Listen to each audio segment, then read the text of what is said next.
And we are live. We are live. The Hump for Success. Cody Steinman, Ryan McCracken, Ed Herman on the show today. Thanks for coming on, man. Absolutely. This is fun. So, Wikipedia, how up to date is Wikipedia? Do you know, Ryan? Does it up, like, if you fought today, will it show up on Wikipedia? A lot of times for that type of stuff, yes, but some of the other information is a little outdated sometimes. Can you submit, like, this is incorrect? Do you know? I'm sure you can. I think about anybody can, actually. Yeah, I think anybody can add info and comments to it and whatnot. So, Ryan and I are both, but especially me, a huge UFC fan. MMA in general, not an expert. Okay, so I definitely want to talk about your career and what's going on and your training right now. You're in camp, is that correct? Yep. I just signed for a fight coming up in May. But the main reason I'm excited to have you on the show is we talk a lot about, obviously, success on this show, right? And to get a perspective from somebody in a completely different field on what success means to them and how overcoming adversity, how that can be applied to what people are doing in their business. I think that sometimes seeing it from a perspective completely outside your industry can be more powerful than seeing somebody in your industry overcoming adversity or having levels of success. So I'm really excited to try to make a correlation between those two. So why don't we start off by talking about your next fight? Okay, sounds good. Yeah, we just signed for May 18th against Patrick Cummings in Rochester, New York. And this is light heavyweight? Yep, light heavyweight. Good matchup for me. He's a Division I wrestler. He's an older guy like myself, so I'm not fighting like a 21-year-old out of Dagestan or something. And you're 38, which is pretty old in MMA, correct? You know, really in any sport, I think 38's old. Yeah, but, as far as professionals go. Yeah, but I feel like in MMA it's probably the more accepted or seen more because the sport has kind of established itself later than some of the other big sports. So, you know, guys like Randy Couture, you know, some of these guys didn't start doing this until they were in their 30s. You know, I didn't start till I was, 21 or so. Now you see kids who are 18 who've been doing it since they were 2. Yeah. Well, it seems like lately in the UFC, we've seen a lot of fights where there's someone in their late 30s fighting someone in their early 20s. And it's kind of exciting to watch the experience versus the youth, right? Yeah, absolutely. So, I mean, do you consider yourself in your prime still? I'm probably not physically in my prime. You know, mentally, I think I am still because, a lot of people don't reach their financial prime until they're older. So that means your brain is, working better or, more efficiently. So I'm trying to train smarter, fight smarter, do things smarter so that I can still compete, when my body's maybe not the same as it was. How important is this next fight? They're all important, man. They're all important. This one's pretty important because after this, I'll be up for a contract negotiation, whether I want to re-sign or become a free agent. So that's always important. You want to win your last fight before you go into negotiations so you can get paid more. Yeah. Again, as I'm getting older, each one could be my last. If I lose, they could just say, see you later, and that can come at any time. You see that happen with young guys as well. Feel like I always lay it down on the line, so they like having me around. I feel like I'm an entertaining guy to have on the card. So whether they tune in to watch me, or not, they're going to see a great fight if they're watching that card. Absolutely.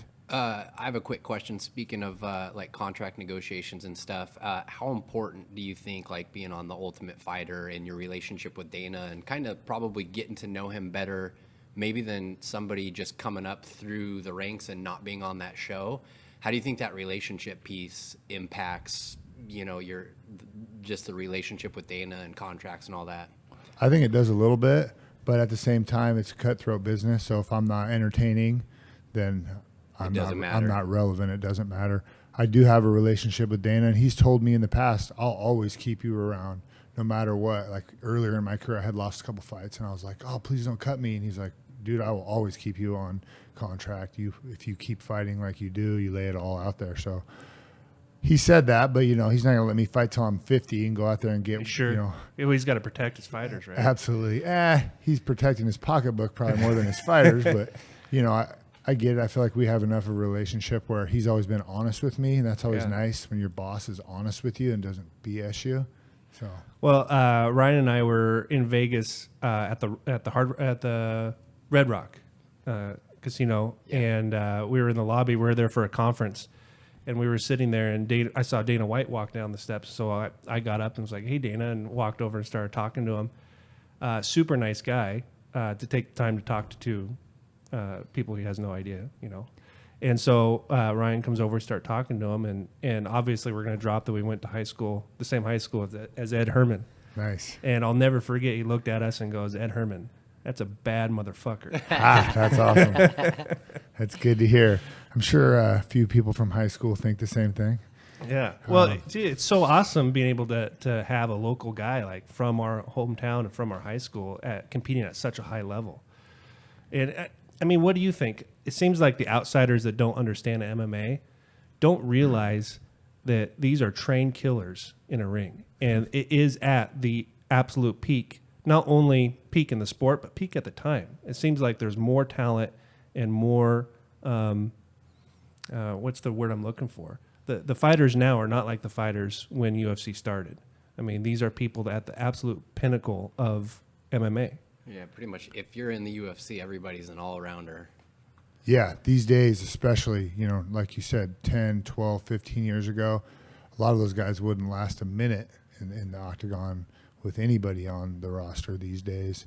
And you just see, the development of the fighters. You got athletes who could be football players, who maybe used to be football players, and they're now competing in MMA. So you're seeing these elite athletes. It's not just tough guys like me anymore. Like I got some athletic ability, but most of mine is just because I'm tough as hell, you know, and work ethic and everything else. But there's just some phenomenal athletes now these days, and it's kind of scary to see how athletic some of these guys are. Well, and it isn't all about the money either, right? Because I was reading an article on one website that you did that talked about the financial side of fighting. And really, there's only a few people at the level of McGregor and those guys that are getting paid hundreds of millions, right? Absolutely. But it's nice to see that. 10 years ago, there was no one making millions. Yeah. I think the first person I heard about making $1 million was George St. Pierre about 10 years ago, and it was like, wow, And then you could see us like on the bottom line on the ESPN channel, how it runs by, little things like that, you started to see. And so the sport's, legitimizing itself in front of all of our eyes over the last 10, 12 years.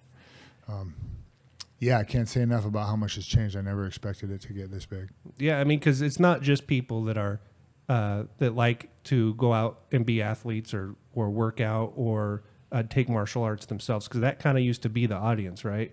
Now you got guys like me and my dad who aren't into martial arts but love watching the UFC. So you're getting some of those outsider fans. Yeah, absolutely. And again, if you know somebody, that always helps. There's a lot of people who are like, I don't like that. But then as soon as they know somebody personally and they got that connection, it changes everything. They're the crazy mom screaming at the TV. The same mom who went, I can't believe you're watching that. Or you know what I mean? So it's pretty awesome to see when fans or people who aren't generally fans of the sport or that type of competition, who fall in love with it.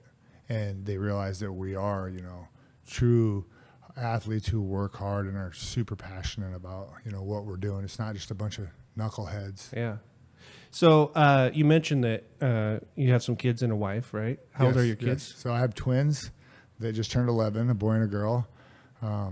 So super busy with them. Softball for my daughter, wrestling for my son. Awesome. And then we have a teenage daughter who's 16, and that is a whole nother handful.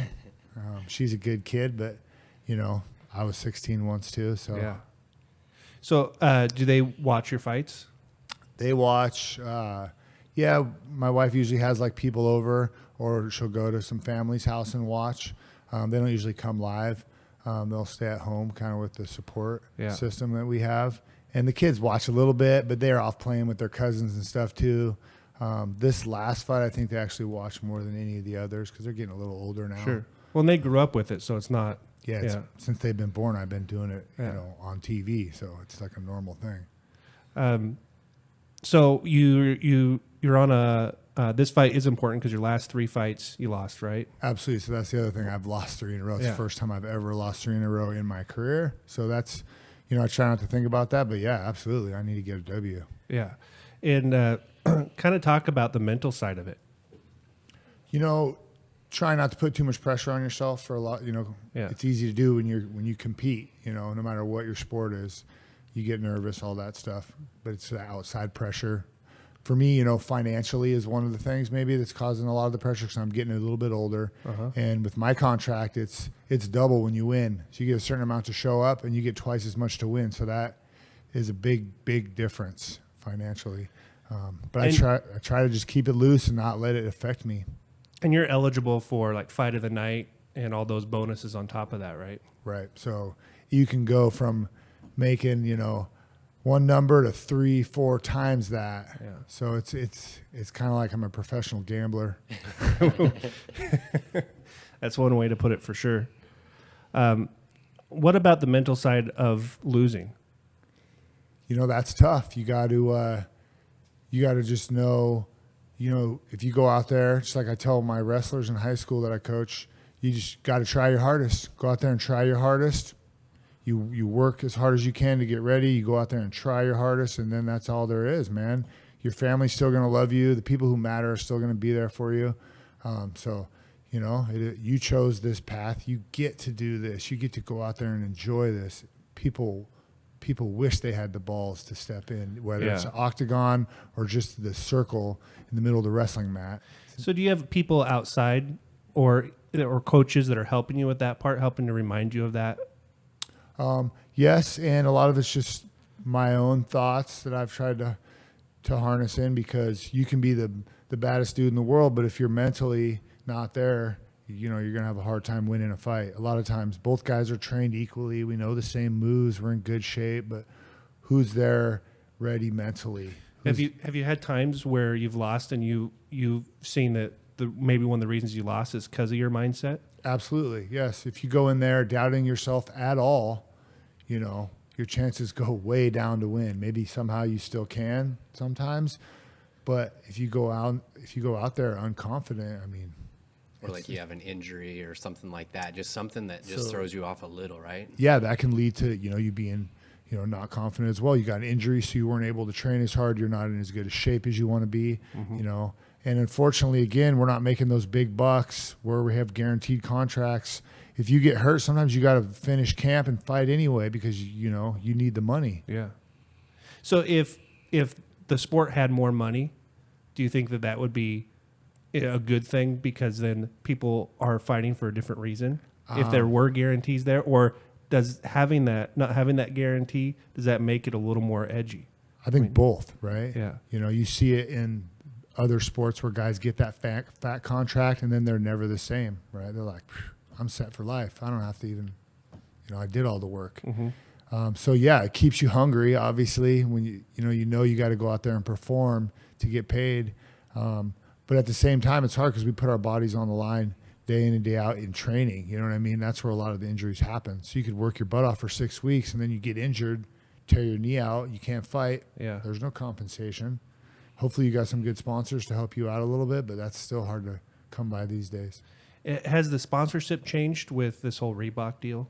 Is it easier or harder to get sponsors now compared to back when you could have them on your shorts? So it's absolutely changed a ton. And yeah, it's harder to get sponsors because they don't get that. They want that logo on your shorts when you're fighting on pay-per-view or national TV, on your banner, all that. But with social media, there's still a lot of options now, and that's the way that it's turned. So everybody who's doing sponsors outside of the UFC, it's all about your social media presence and things you can do outside of the cage, which is tough. That's a lot to learn. Being 38 years old as well, I'm behind the game. If I was 22, you grow up with social media and all that stuff at your fingers, so it's a little easier. So it's been a learning process for me. But with being a vet and the Reebok pay going by, your tenure, I'm doing all right with the Reebok pay. I'm making as much, if not more, than I was. So I didn't realize that. I didn't realize that some of the Reebok money went to the fighters. Yeah, so we get paid based on tenure. If you have over 20 fights, you get a certain amount. If you're fighting for the title as a challenger, you get more. If you're the champ, you get more.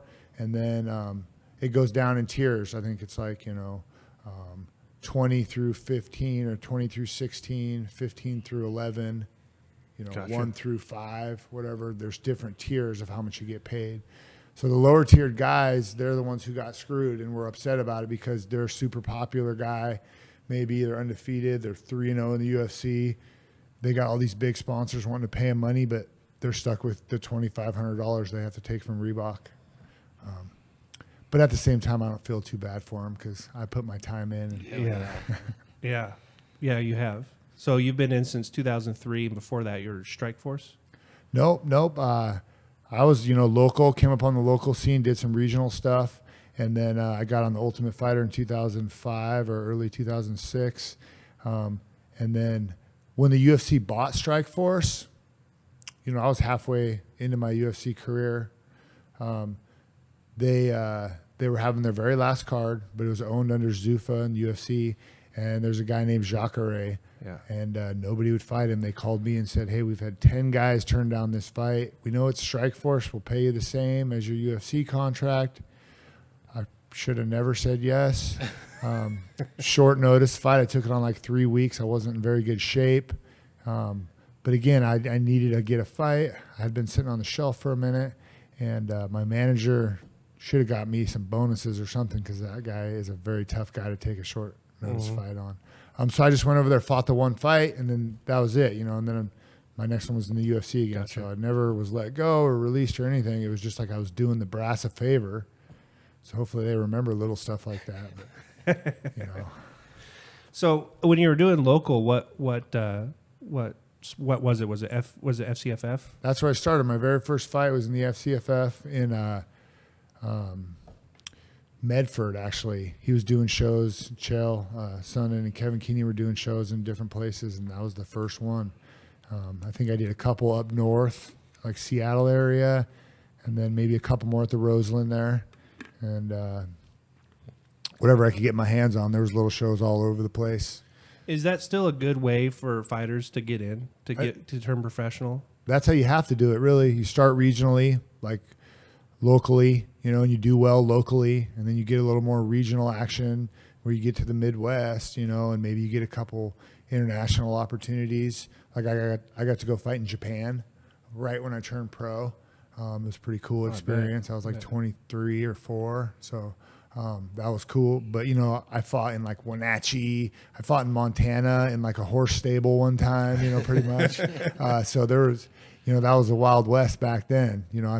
Some crazy weird places that I fought, but you would take fights where you could, especially to get the opportunity to get your name out there internationally or regionally, and then you get a shot maybe at that point. And so was it when you were doing that, going from amateurs to pro, is that your goal to get to where you're at now? Not at first. At first I just started training for fun, and then I saw one of my buddies compete, and I was like, oh man, I got to do that. And of course at that point I was addicted to it, and shortly after that, my goal was to be in the UFC.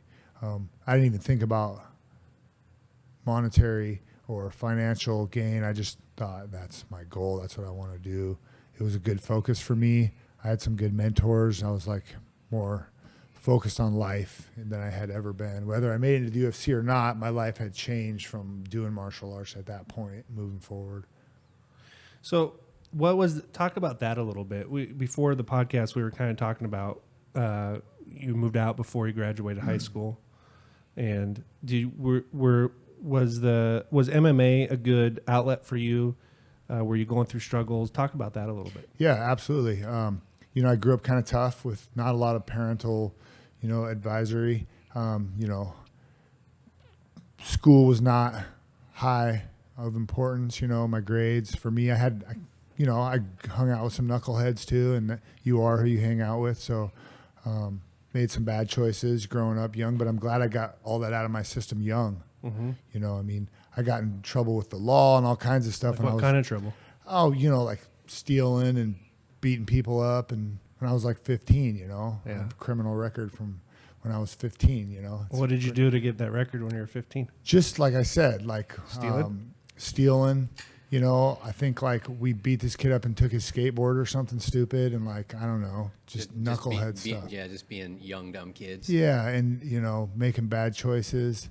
And then, Because I remember in high school, we didn't know each other, but I graduated in 99. okay. So I think we were in the same class. Yeah. But I remember going, okay, Eddie Herman, got to stay away from him. Just because I remember you fighting in school and, yeah, so. Yeah, you know, and I was trying to figure it out, and see, I got. And I didn't mean that in a bad way. I meant Right, like I get it. you don't want to be on the wrong side at Herman. Did you have the same opinion when you? Because we all went to Columbia Yeah, River. dude. I mean, because your cousin was, Dusty, my grade, and so definitely same thing. Like, that's not the guy you want on your bad side. So I mean, that's your whole nickname. I mean, short fuse. Like, don't piss that guy off, or the wrath will be there, man. So you must have known Joe, the security guard, pretty well Yeah, actually, because he coached wrestling too, right? Yep, I wrestled under Joe when I was a little kid. You know, like 7 or 8 or 9, and then he was an assistant at River when I was there, and he took the program over after I graduated. So he wasn't the head coach when I was there. He was kind of an assistant, But again, after high school, like I moved out when I was 17, got a job. School wasn't important to me. I'd messed my grades up, so I probably wasn't going to be able to play football or wrestle. So I was like, what's the point? Which I could have maybe went to college and wrestled, but I wasn't mature enough in a lot of ways. I didn't have my grades together and a lot of things. I would have failed miserably if I did go to college at that point. But I found martial arts a few years later, and that really just saved me, man, because I was on a downward spiral. That's the funny thing is everybody matures differently, right? And everyone's expected to go to college at 18. But I was the same way. If I would have gone to a 4-year university right out of high school, I would have not made it because I just wasn't there maturity-wise. So, I mean, going through that maturity in your mid-20s as you're coming into MMA, that was probably the perfect mix, right? Yeah, absolutely. And then again, meeting some great mentors, having some people who told me that I could be successful and believed in me, that helps a lot, right, when you have that. And sometimes maybe your parents are, but you need somebody else to be that too, like a coach or a life coach or, some type of mentor. So that's huge. So I recommend anybody struggling to find a good mentor. That can help so much. Yeah. So talk about that a little bit. Who was that person? One of the first people I met who started getting me on the right path was Jake Hawley. You probably remember Jake. Yep. And we got in a lot of trouble together too, but still at the same time, he just kind of helped me change my mindset to be successful. But after all that, Robert False was my coach that I met, who really kind of took me under his wing and just, helped me out a lot. I wouldn't be the man I am today without him. And unfortunately, he's not with us anymore, which is super sad, But and then Randy Couture, who, world champion, was a mentor to me as well. So that was like... Well, and at that time, he was at the peak of his career, right?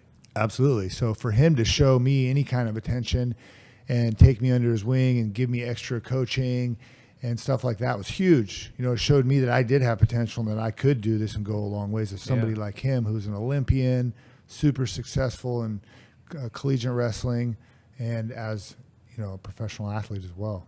What was that like? I mean, because you knew Randy Couture, like we said, he's at the peak of his career.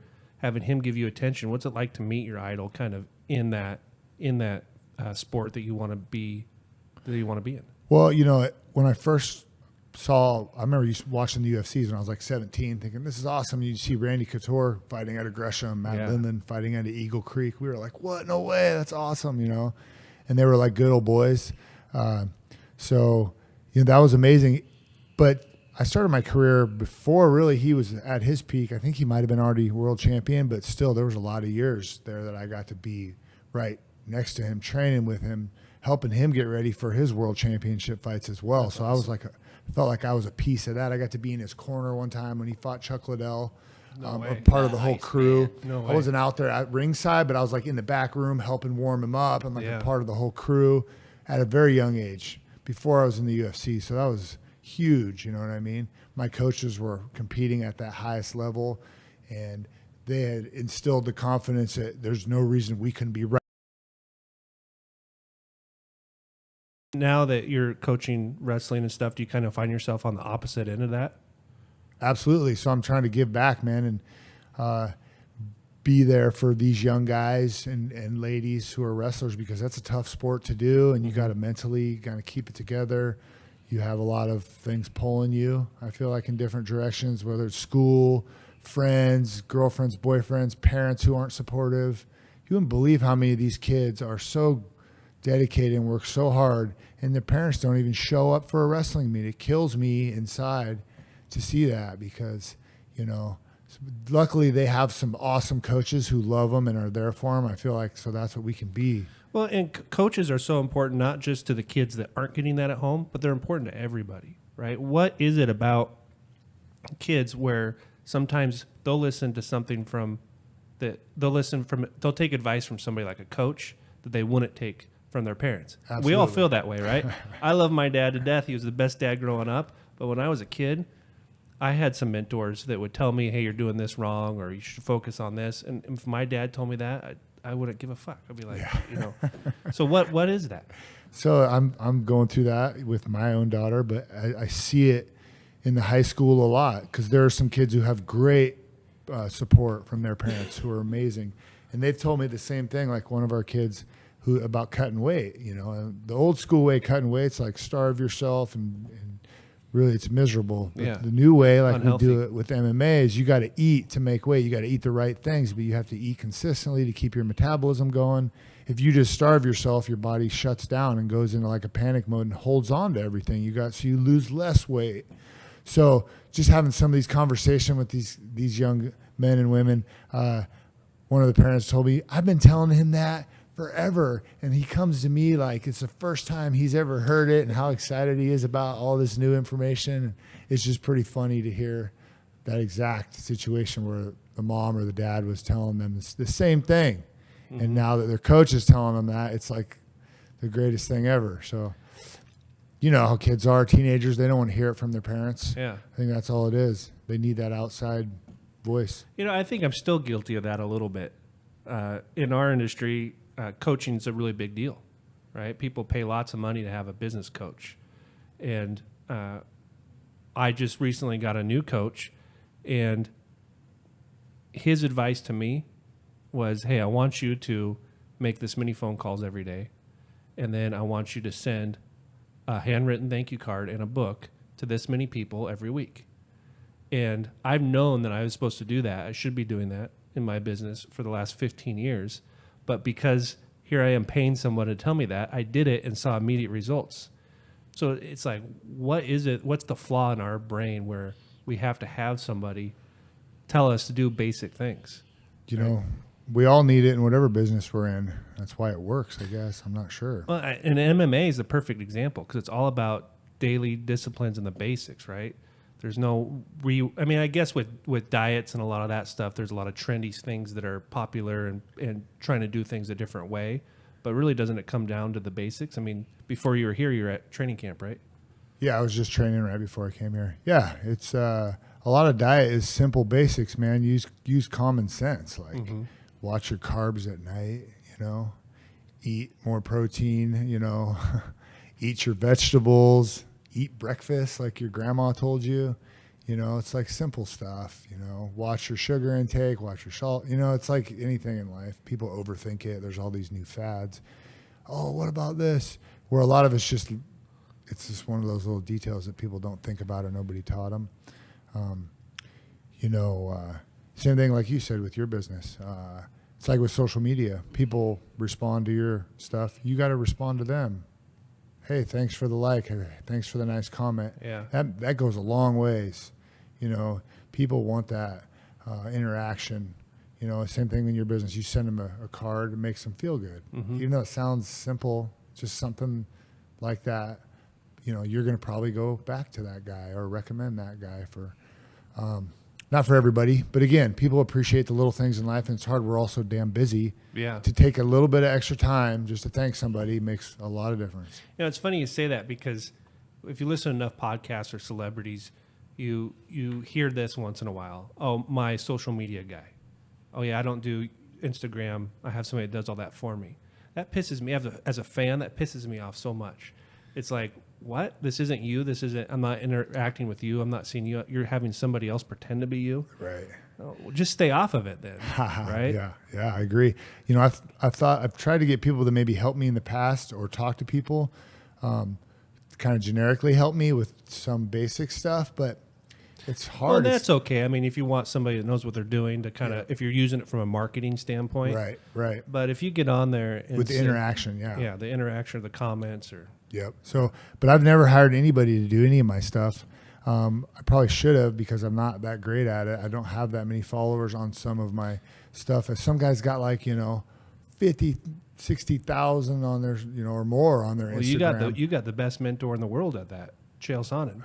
Yeah, I know, but he keeps a lot of his secrets to himself. Does he? Is he like that all the time? Is this persona that he does in media, is that the same? Is he like that in real life? No, it's not actually. It's kind of a character, He's a super nice guy, super friendly. He doesn't talk crap to anybody or make fun. I mean, we've been friends for a long time, so we give each other crap. Sure. Of course, guys do that in the room, but he's the best teammate. He's a great guy. People love him.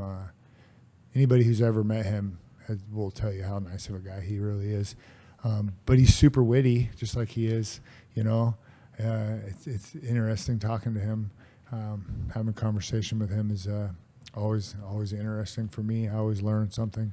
So do you do the same thing? I mean, your persona in media and in the ring, do you just try to be yourself? Or because it does seem like there's a push in MMA to, like you said, be entertaining. Right. And whether that's the villain or the good guy, the bad guy. I mean, because Chael often will play the heel, right? Oh, yeah. He's good at it. He's great at it. Maybe like very beginning of my career, like on The Ultimate Fighter, I was kind of like, man, I'm going to talk as much crap as I can and just be like, because that intimidates people. It makes it just, Yeah. And I had a couple buddies who were on The Ultimate Fighter, and they were like, just talk shit and you'll get the camera time. I'm like, all right, let's do this. And but see, there's two different strategies there, right? Because I was listening to Joe Rogan. He just interviewed Lennox Lewis. I don't know if you guys listened to that one. Awesome. But they were talking about how Muhammad Ali would show up at an opponent's house and fuck with them, right? And talking shit. And that was part of the strategy. Absolutely. But that's different than using that as a strategy to make more money or become more popular in the UFC.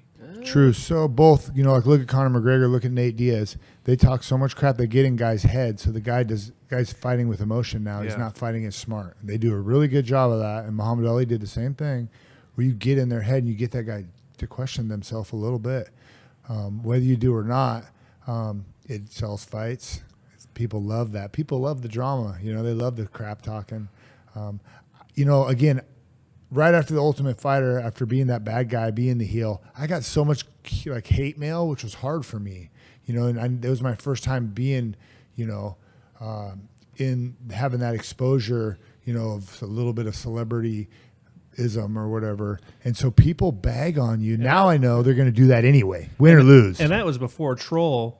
Troll used to be something in a fantasy movie. Now it's some asshole talking shit online, right? And, so that was before all that. It was like MySpace or something, but still, I got a lot of, oh man, this guy is just a piece of crap, and just like, God, that hurt me. So I'm like, so then I try to like be, okay, I need to be more of like all American nice guy. Yeah. So I tried that, but you know what?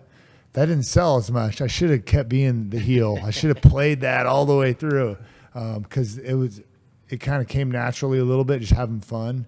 People don't know if you're quite serious or not. When, you can talk smack and have fun with it. So now I do that a little bit more, but it's just not me. I've tried a little bit, but I'm just kind of a humble dude. When I was younger, it was easier for me because I had a huge chip on my shoulder. Now I don't have that big of a chip on my shoulder. So. Well, I get excited for your fights, not just because you're from our area, but whenever.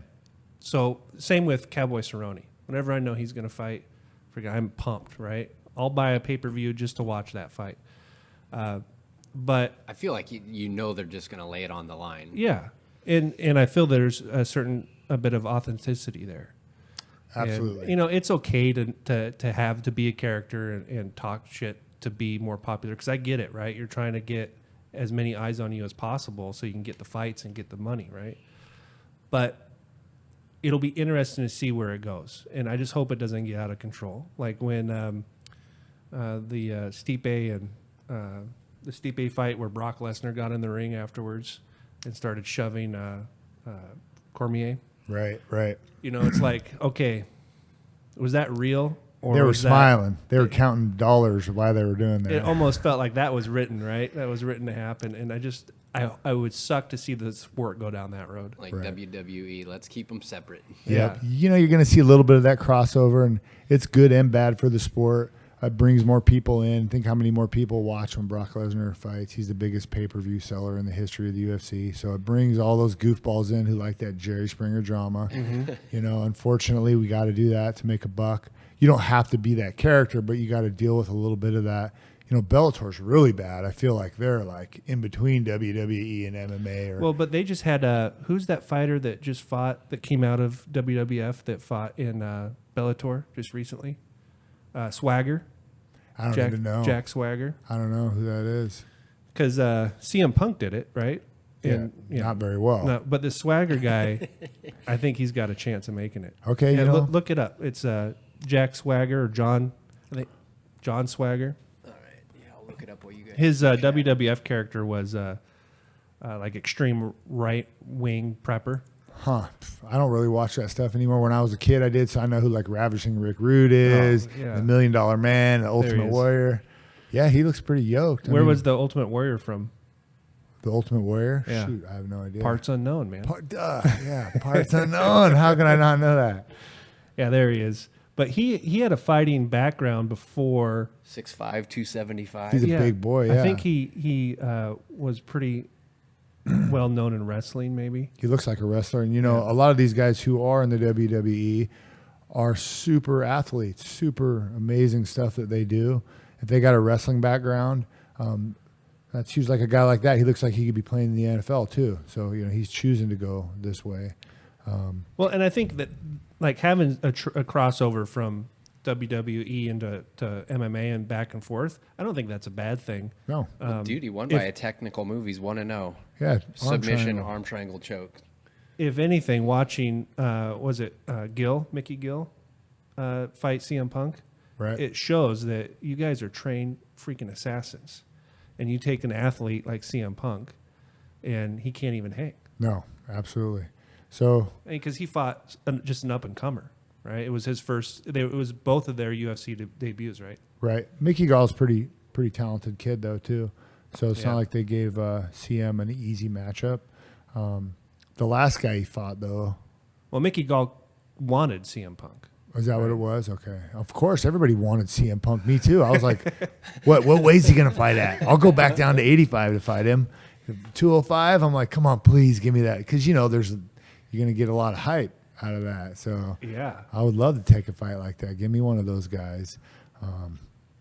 Heavyweight's a different story, though. You know, they're far and few between with a real heavyweight, you know. How exciting is heavyweight right now? It's more and more than it's ever been. I mean, they have more guys on the roster than they ever have. But look at the guys who are still there. They're guys who've been around for 20 years. Some of them, or maybe not 20, but you know what I mean? Like Zingano and some of these guys are still the guys at the top. So, you know, these new heavyweights come in and then they're gone. So it's just so far and few between, you know, the normal man, Did you obviously. watch the last heavyweight fight? It was Nagano versus Kane. Yep. Yep. And Kane won. No, he didn't win. Ngannou knocked him out. Oh, that's right. He knocked him out. Yeah. Pretty quickly. I didn't see it. I saw a few highlights. But, you know, Kane's been out in a while, you know.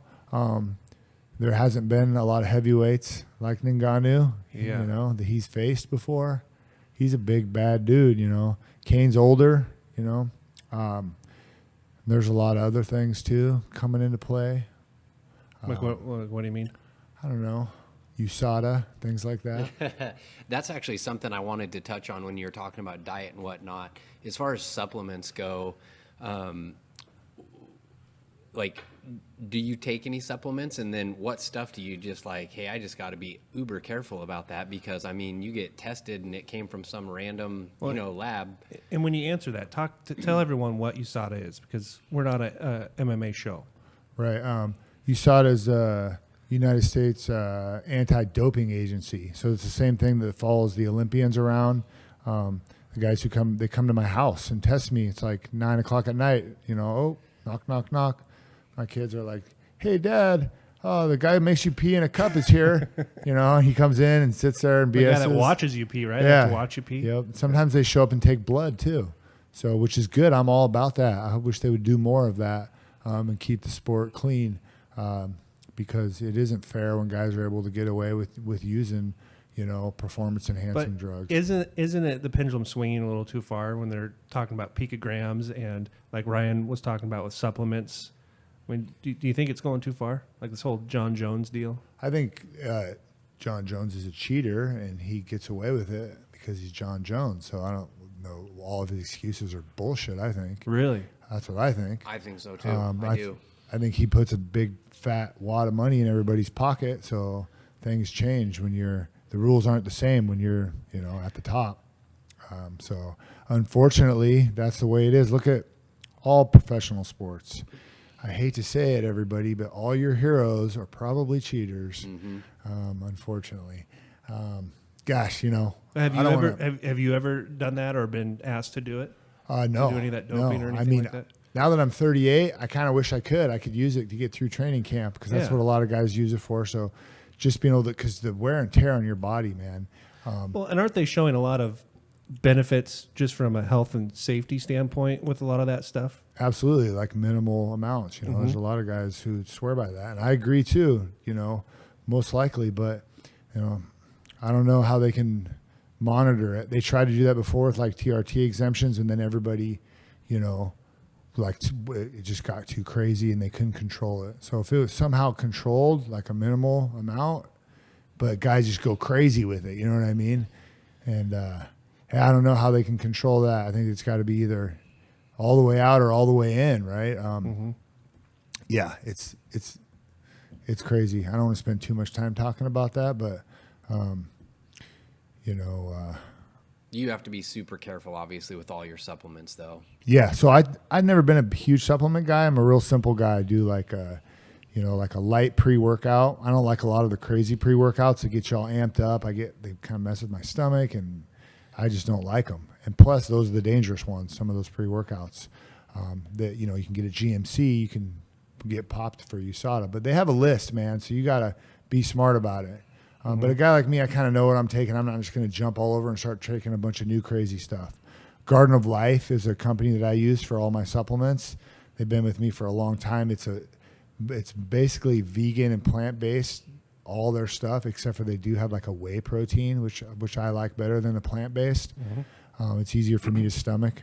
And then I do like a simple post-workout. Again, it's real simple, nothing crazy, some BCAAs. So I don't do a whole lot of supplements, man. Simple, clean protein and, simple vitamins. They do a lot of vitamins too, so I get a lot of good, simple vitamins. Nothing crazy, man. There's no magic pill. I mean, there is, but I'm not allowed to take them. Yeah. Yeah, I almost wish that there was maybe a promotion outside of the UFC that came back that was really loose on that stuff. Oh, there is. Bellator? All right, let me. I don't want to get you in trouble. What about the smaller promotions like FCFF? Are they under USADA too? No, absolutely not. So UFC is the only one signed with USADA. Bellator has their own regulations. They basically go through just the state that they fight in. The commission kind of runs it, I believe. I don't know if they have an outside body that they work with. A lot of it's expensive to test though, right? Especially for like human growth and stuff. They can test for testosterone and some of those simple things and like drugs, pretty easily. But some of those other tests can be pretty expensive from what I've heard. So these little shows can't afford it. Sometimes you'll have a show like King of the Cage does a show down in Lincoln City, and they'll test like one or two fighters randomly off the card. But Really? it's just a P test. It's not blood.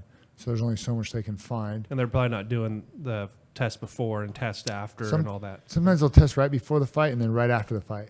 I know the UFC does it like that. I'm not sure how these guys do it. They might do it right after or right before. Because they're looking for like micro dosing and that kind of stuff when they're doing that, right? I don't know really, man. Like I haven't been in that. I've been around that world, but I've never taken the stuff. So it's kind of. Do you think there's temptation for people that are trying to get into it to do that, and then they end up in the UFC, and now they're being tested, and now they have to stop, and then they don't have that to depend on anymore? So in the past, especially, I feel like I saw that with guys. Even now, you're seeing it. But when you saw it first came out, man, you saw a lot of guys who came in looking a lot different, physically, like energy wise, just aggression wise. A lot of guys dropped down in weight. It was pretty crazy to see. And yeah, that mental dependence, right? That's another reason I never wanted to get into it, because like, what about when you can't take it anymore? Yeah. That's a huge thing. I've seen that with some of the old school fighters. That's what Lennox Lewis was saying. He's like, people get, because I never doped because I didn't want to have to rely on that. And he goes, and doping doesn't make your chin any stronger. No, it doesn't make your chin any stronger.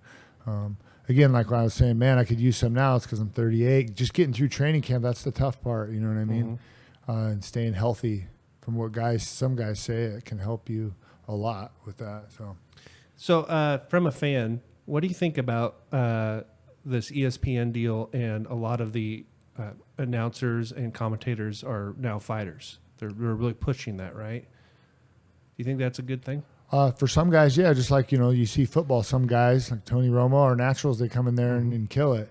Like Chael Sonnen, obviously. But not all of them are. They try some guys out who aren't that good. I was trying to get into doing that. I was emailing all the people asking, hey, give me a shot. But, I'm not the most educated guy. So I think I might struggle a little bit there just with some of the, just being able to keep up. I think I would do fine. A lot of people encourage me and tell me that I would do fine, but that was always why I doubted myself, I guess, just because my lack of education compared to some of these guys with college degrees and stuff. Sometimes I like it. Like I love Daniel Cormier. I think he's great at it. But then like Dominic Cruz, I put the TV on mute. Right? It just, he doesn't stop talking. And it's like everyone wants Joe Rogan. He's good at it for a reason, and you can't just replace him. But there's some fighters I like that do it, and some that I put it on mute. My favorite thing is the Fight Companion. Have you seen those that Joe Rogan does on his podcast, where he'll bring in like Brendan Schwab and some of his buddies, and they'll watch like a fight night?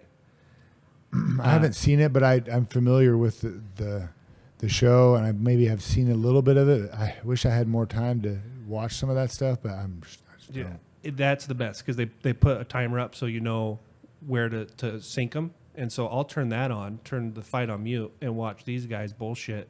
And it's like I can watch a fight with my friends, but I'm the only one in the house. And that's what funny. It's like.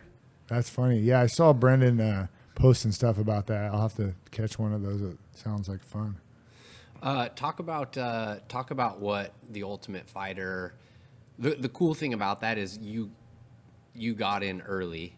But talk about how what that was like, being able to get on the show, and then how it, kind of propelled you into this long career that you're having. So I had a couple teammates who got on season 1. Actually, when they had the auditions for season 1, they flew me out, Chris Lieben out, Nathan Corey out, maybe some other guys. But was Chris Liedman from this area? Yeah, he's from Southeast Portland. Yeah. So, we started training about the same time at Team Quest, and became good friends and training partners, and, beat the crap out of each other every day for years. But, so both of those guys ended up getting on at 185 because we were all middleweights, so they chose those two guys over me. They had a little more experience. They had a little more flair, or a little more personality when they went out there. That's when I was like, trying to be respectful and stuff when I was out there. And, I didn't get on doing that. So season 2 comes around. they're doing heavyweights and welterweights. So I apply as a heavyweight because I can't make 170. So they fly me out again, right? And I'm doing the whole interview process. Oh, yeah, I'll smash on these heavyweights, this and that. And they're like, how much do you weigh? I'm like, oh, I'm like 200 pounds, which I wasn't even 200 pounds.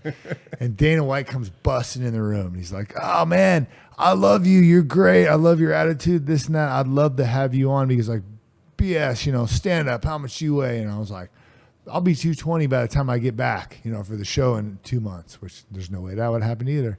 But it didn't matter. I was like, I'll kill all these heavyweights. Let's go, all these fatties. Let's do it. Just running my mouth. Sure. And but I was excited about it too. It was real. It was a little trying to throw some flair, but at the same time, it was how I really felt. He said, look, next season we're doing middleweights again. I'll bring you back for season 3. And they did. They brought me out. I went through the interview process again. And, you go and you sit at this big table with all these executives, people from Spike TV, who don't care about fighting. They just want entertainment. Yeah. And guys like, you're from Portland. Are you gay? And I'm like, you're the one wearing a pink shirt, bro. Like the main guy. Are they just trying to see how you react? Yeah, they're just trying to mess with you. So I fired back at him. Because that's a pretty brave dude Yeah. to go up to Ed Herman and say, what are you, a gay for? Well, this guy's was the executive producer, I believe, for Spike TV, and like big deal. So, so they're firing at me, talking crap basically. And so I started just firing back, making fun of him for wearing a pink shirt, talking shit with him. And that's what they wanted. They loved that. I got on the show. And I still see Craig every once in a while around. We have a few laughs.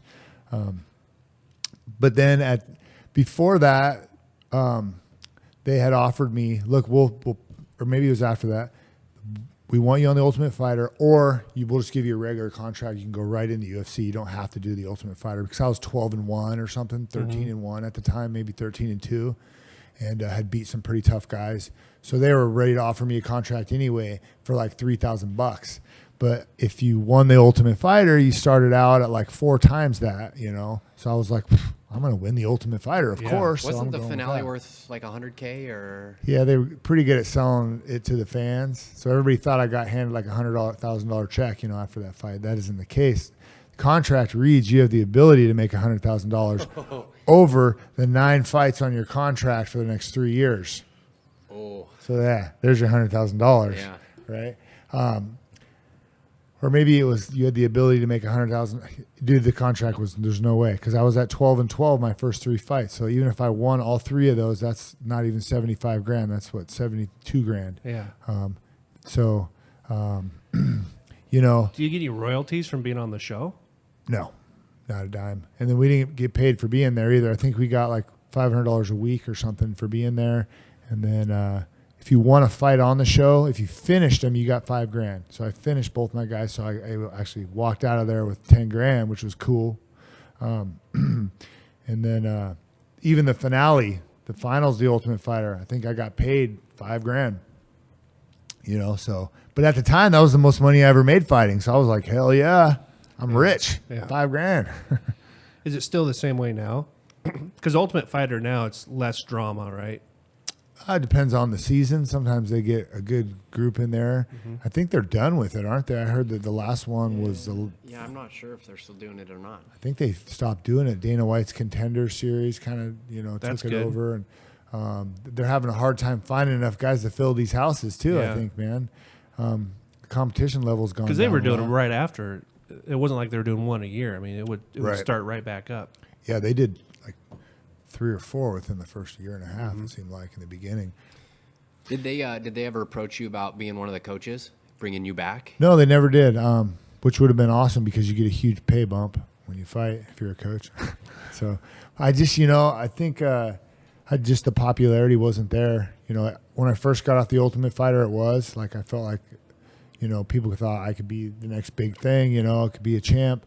But then after a few years go by and people see you take some losses, that kind of simmers down.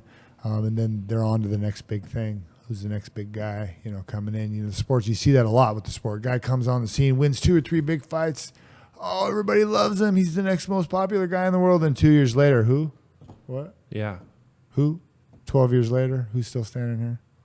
Yeah, I mean, it's easy for the fans to do because it's like there's so many fighters that I'll look at a card and I'm like, that sounds familiar, that sounds familiar. Then I'll see him fight. I'll go, oh, yeah, I remember watching that guy once. But if you don't make me remember you as a fan, I mean, that's a lot to ask, right, for fans to remember every single fighter. And then staying relevant, staying consistent. I haven't been fighting consistently really 1 or 2 times a year if I'm lucky. There's a couple times where I was out over a year, one time almost 2 years. So people forget about you then too, or you just – Yeah, but watching those guys come back, though, make a run at it and get some wins in a row, like Cerrone's going through that now, right, where he went through a handful of losses, and now he's on a tear. He went up in weight, I think. Went up 1 weight class. I'm not sure. Yeah, he's always going back and forth between 55 and 70, I believe. But he's always been a fan favorite. Not only has he stayed really consistent, he fought so many times, especially for a few years there. His character, people love him, man. And, you know, that translates into reality. Like, you meet him in person, he's a cool guy. He's got a lot of charisma. You know, people want to hang out with Cowboy. He's a cool dude, you know. Well, I saw him on, what was the show? Mask, Tap Out. The Tap Out. They're the ones that, like, found him. Yep. That's like, I was a fan of his from, like, day one when I saw him on TV. Because he went down there and threw down, you know what I mean? Had a little swagger, you know. People like that, you know. Charisma goes a long way. And again, going out there and just throwing down, people always love that. I'm going to talk politics for a minute. Is that okay? Yeah, absolutely. So one thing that makes me really mad is I think that the UFC does not get credit for what they have done with women athletes, right? There's no other sport there's no other female sport that's more popular than female MMA, right? Right. It's huge, man. It's huge. Nobody watches the women's basketball, right? But I'm just excited when Kat Zagano gets up there, and I see her on a card. I get just excited. I bought a pay-per-view a few months ago just to watch Cyborg, right? I bought that pay-per-view just for that one fight. Yeah, because you know she might just kill somebody. Yeah. Literally. Yeah, and I'm glad I did because she lost that fight. Amanda's, she is a badass. She hits like a man. Yeah, to knock out Cyborg, that was crazy. But women's MMA is huge right now, and you're right. It's great because a lot of these young ladies are getting an opportunity to go be a professional athlete and make some real money and be on the same stage as the men. They're the main event sometimes over, you know, different very popular fighters or right on the main card, and so it's pretty cool for women to I think for young women to see that too. Like the girls that I coach, the high school girls. Yeah, I think we're getting more and more women coming out for wrestling. I think because of Ronda Rousey's, Misha Tate's. They're going, wait a minute. When we were in high school, there were 0. It was 0, right? And, you know, you can be hot and a badass and buff and still be attractive, you know, because I would say at least 60, 70% of the girls in the UFC are pretty attractive as well. And that definitely helps. Same thing for men. When you're a good-looking guy and you're built, obviously people want to see that. So, well, and it happened organically. It wasn't forced. It wasn't like UFC was promoting women's fighting to get more popular or get to be political or make a statement. It sounds like the landscapers are here. Can you go take care of that guy for me? Like, what is that? Is it a Corvette out there? Leaf blower. But you know what I mean. You see a lot of people they'll make it a Me Too movement thing, right? Where in UFC, you had a lot of people like Dana White saying, "Oh yeah, girls will never fight in the UFC." He said that, never. Yeah, never. And it organically became popular. I mean, it's not like it's popular because people are trying to make a statement, a political statement. Correct. And it's a shame that that's not getting picked up in politics. You have who was it? Susan Sarandon in the Oscars slammed MMA, slammed UFC. What did she say? I didn't see it. You didn't see that? No. See if you can bring up what she said. Yeah, I mean, look what it's doing for not only so many young men, but young women too, man. I know some girls are like ex-soccer players, and, you know, they just switched over because they're like, I'm a badass. I can make some money. I think it was Susan Sarandon. If that doesn't come up, just like go Oscars and. But you know what? UFC. She doesn't understand our sport. She obviously doesn't know anybody in it. Wait till she knows somebody in it, a nephew of hers or something like that, then she's going to change her tune because she'll be passionately involved. And She she'll tried to understand. lump. I think it was something about like Trump voters or all UFC fans or something like that. And because they're smarter. yeah. Maybe it wasn't Susan Sarandon, maybe it was somebody else, but just type in like MMA Oscars. Yeah. But I'm like, you're such an idiot. You should be championing the UFC because nobody has done what the UFC has done for female athletes. You know, I didn't think about it in the political sense, but that you're right. That's huge. I can't believe there's not more women's like rights activists like praising the UFC and how great it is because of that. Because, I mean, what other sports doing that? You don't see the NBA like, hey, check out all the WNBA players. They're here, you know, they're going to play before us or, you know, whatever, like including them in all of it. Yeah, I'm not finding it. That's all right. Women's boxing too, that, you know, that's not that big of a sport, No, really. it's not. You know, like Layla Ali is probably the most popular boxer to come out of that. You know, there's a few girls in the UFC too, or a few ladies in the UFC who are pro boxers. But man, I really can't. I mean, soccer, you know, maybe is a big one. Yeah, maybe women's soccer, but volleyball. You know, I'm not a big soccer fan. Not that I don't like the sport, but I just didn't grow up around it. Obviously, soccer is one of the biggest sports in the world, if not the biggest. Yeah. Right. So, what about in some of these European countries? Is women's soccer as popular as men's, or even close?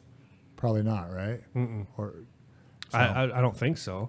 I think locally, in the Olympics, I think women's soccer is popular. I know women's hockey is popular in the Olympics. Yeah, That's the only other women's sport I watch. I'll intentionally watch women's hockey in the Olympics because the girls have done pretty good in the last few Olympics. But I mean, outside of college too. I mean, maybe some of the college women's sports are pretty competitive and people watch.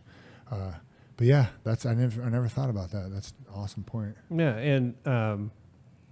and for like gay marriage and all that thing, because Amanda Nunes is married, right? Yeah, a bunch of those ladies. Yeah. So yeah, that too. And I know there is a lot of support from, you know, like the gay and lesbian community. I feel like there always has been. I mean, started with like the Ultimate Fighter, a bunch of good-looking dudes running around with their shirts off and then jumping in the pool in their underwear and stuff. I remember getting a lot of funny comments and stuff from people. Is there any of that going on in the MMA? There are a lot of dudes that are gay. You know, I don't know any personally, but I'm sure there are. You know, but it's probably like other sports. You know, there may be, you know, not as often to come out because you know it is that kind of male locker room kind of thing, and you're, you know, but maybe days, we were talking about talking shit and fucking with your opponent's mind, right? Maybe if you did do that, you know, and then you get him in a hold and give him a little kiss on the cheek or something just to screw with him, or just some kind of comment, you know. You know, but again, in other sports, you're seeing more and more people come out, but probably not everybody until, you know, later, and you see them later after they're done, they come out. So yeah, I don't know a lot of guys, but I don't really know. It's definitely not. It's kind of, you know, it's kind of like a roughneck sport for the guys too. It's a different mentality. You know what I mean? Girls, you can see it because they're kind of, you know, a lot of those girls who are gay are badass, kind of like, you know. So that's not what a gay guy usually is. 9 out of 10 times. Not the judge. Hopefully, no one's offended. What about talk about you had your own gym in Colorado there for a while? What was that like? How did you get into it? How did it go? All that stuff. That was a great experience. So Team Quest was kind of falling apart out here, and that's the gym that I was a part of. Randy Couture had left for Vegas and started Extreme Couture, so I thought about moving there, which I'm glad I didn't because I'm not mature enough to live in Las Vegas, especially at that time. Yeah. So a friend of mine, Ryan Schultz, he was a wrestler out of Nebraska. He fought in the IFL and just about every show but the UFC. You know, we both were coaches at Team Quest full time, all the time, and so we talked about opening a gym. And he's from Nebraska. He had lived in Fort Collins, Colorado, and talked about wanting to move back there. So he convinced me to move back there, open a gym. We had an investor who threw down like $30,000, which isn't shit once we realized that. So we took out a bunch of loans and all that, you know, as time went along, but we had an awesome 5,000 square foot gym. and they're still rocking and rolling out there. I decided 5 years in that I wanted to sell my shares and move home and kind of focus on me and my career, and that I want to open a gym again for sure, but I want to do it in my hometown here in Vancouver, most likely, and I want to do it after I'm done fighting, so I have the time to put into it. Did you enjoy the business aspect of it? I did, actually. I was surprised. I ended up, kind of being the gym manager and controlling a lot of the business side with no education. It was a lot of self-taught stuff, kind of some street smarts and common sense, so I learned a heck of a lot. So when I open a gym again, I'll definitely do some things differently. We talked about having business coach, stuff like that. Having the right mentors around can make a big difference too. We didn't fail, but we never made any real money. It was a labor of love, and still is. That's a hard business to make money is in the gym industry. Well, it seems like I would imagine from a fighter, it seems like it would be the perception of doing it would be really easy, right? Because it's what you do. It is, but it's kind of like, okay, when you own your own business, to be successful, you need to wake up in the morning, and that's like the first thing you think about, except for maybe your kids for a little bit. But and then before you go to bed, same thing. That's what you're thinking about all day long. That's your business. You want to be successful. So to do that and have a fighting career and be a kind of halfway in both, I'm going to do them both mediocre, right? Yeah. So I feel like if I focus 100% on my family and my career, I can get the most out of it until I'm done fighting, and then I can focus on that business side and open another gym. So that's a good transition. Do you feel like you've achieved the success you've sought out for, or is there still some on the table? There's still some money on the table that I'm not going to be able to walk away from quite yet. I may never become world champion in the UFC, which is a bummer because that, was the ultimate goal. But to be able to continue to compete at a high level against the best guys in the world and challenge myself and make some money doing it too. I feel like the last couple of years, I'm more okay with being close to retirement and just kind of like, hey, I'm going to enjoy it while I can. I'm going to enjoy it while I can. I don't know how many years I got left, or shoot, this could be my last fight. You never know. Are you on? Is this? You said this is your last fight on your contract? I have 2 left, but usually they try to renegotiate before you're a free agent. Okay. So you can take that risk kind of and go, nah, I'm going to wait. I'm going to fight out my last fight, and then we can talk about renegotiating. Which sometimes they'll give you a tougher opponent your last fight and everything. So you got to be careful there. I've always renegotiated because I wanted to stay with the UFC, and I will do that again if they give me what I want. I don't want to go to Bellator for a year or 2 and then retire. I'd rather stay with the UFC, finish my career out with them. So do you have an agent that helps you with those decisions? I used to have an agent. I've had a couple over the years. Right now I kind of manage myself, which is good and bad. I feel like I've been in the game and I know enough about the game to where I can handle a lot of that. I could use somebody probably to financially help me, but the UFC's pretty, when they come at you with a contract, they don't budge a lot. Even when you have someone working for you to try and negotiate it, they don't budge a whole lot, and they never have. So maybe I've never had a good enough agent too. It's hard to say. I have some good mentors around me right now, though. I talk with my coaches, and so I almost get that same knowledge from some of those guys as I would from an agent. But it is, it's a double-edged sword there, managing yourself. Interesting.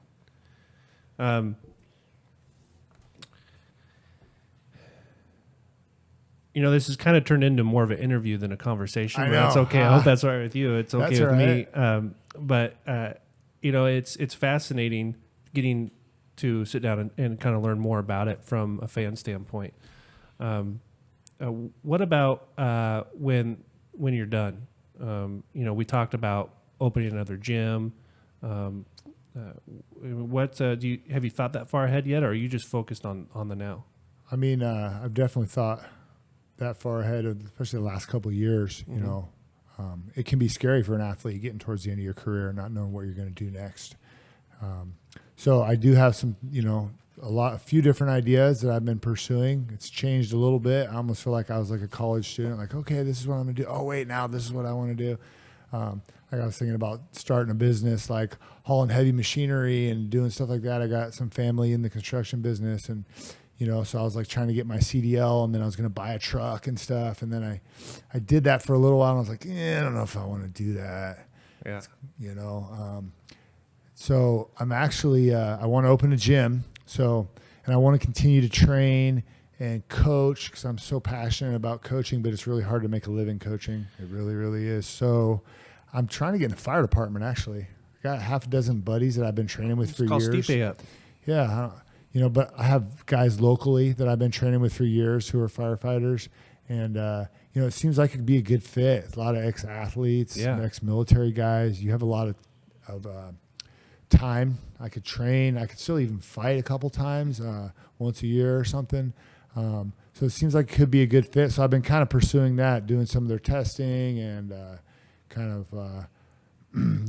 I'm kind of got some things in line. I'm trying to get on with either Portland or Vancouver right now. So if I do get on, I'll probably hang the gloves up and just go, do that. But for at least a year, because you're on probation, and then maybe I'll fight again. It's hard to say. There's no 401k with the UFC or any type of even health insurance. When you're self-employed or have a corp and run it through that, it's pretty darn expensive to have health insurance. So, it seems like a fun option. So I'm kind of looking into that right now. It almost seems like there's an opportunity there, and maybe it already exists for like a advocacy or a fighter's, like a union. Maybe like a union, but almost like a private company to come in and say, look, we'll help you with a lot of those decisions, right? We'll help you with your finances. We'll help you with an exit strategy. Yeah. I'm surprised does that exist? Is there a company out there that's doing that? I don't know. There probably is. I would have liked to hook up with them 10 years ago, but I'm sure. I just figured I'd keep making more money at that point 10 years ago. But it's definitely, I opened the gym in 2010, so that was kind of like, okay, here's some future for me. I'm going to own this gym. And in my eyes was I'm going to get this gym going, in a few years move back home, open another gym, and, kind of have a couple gyms.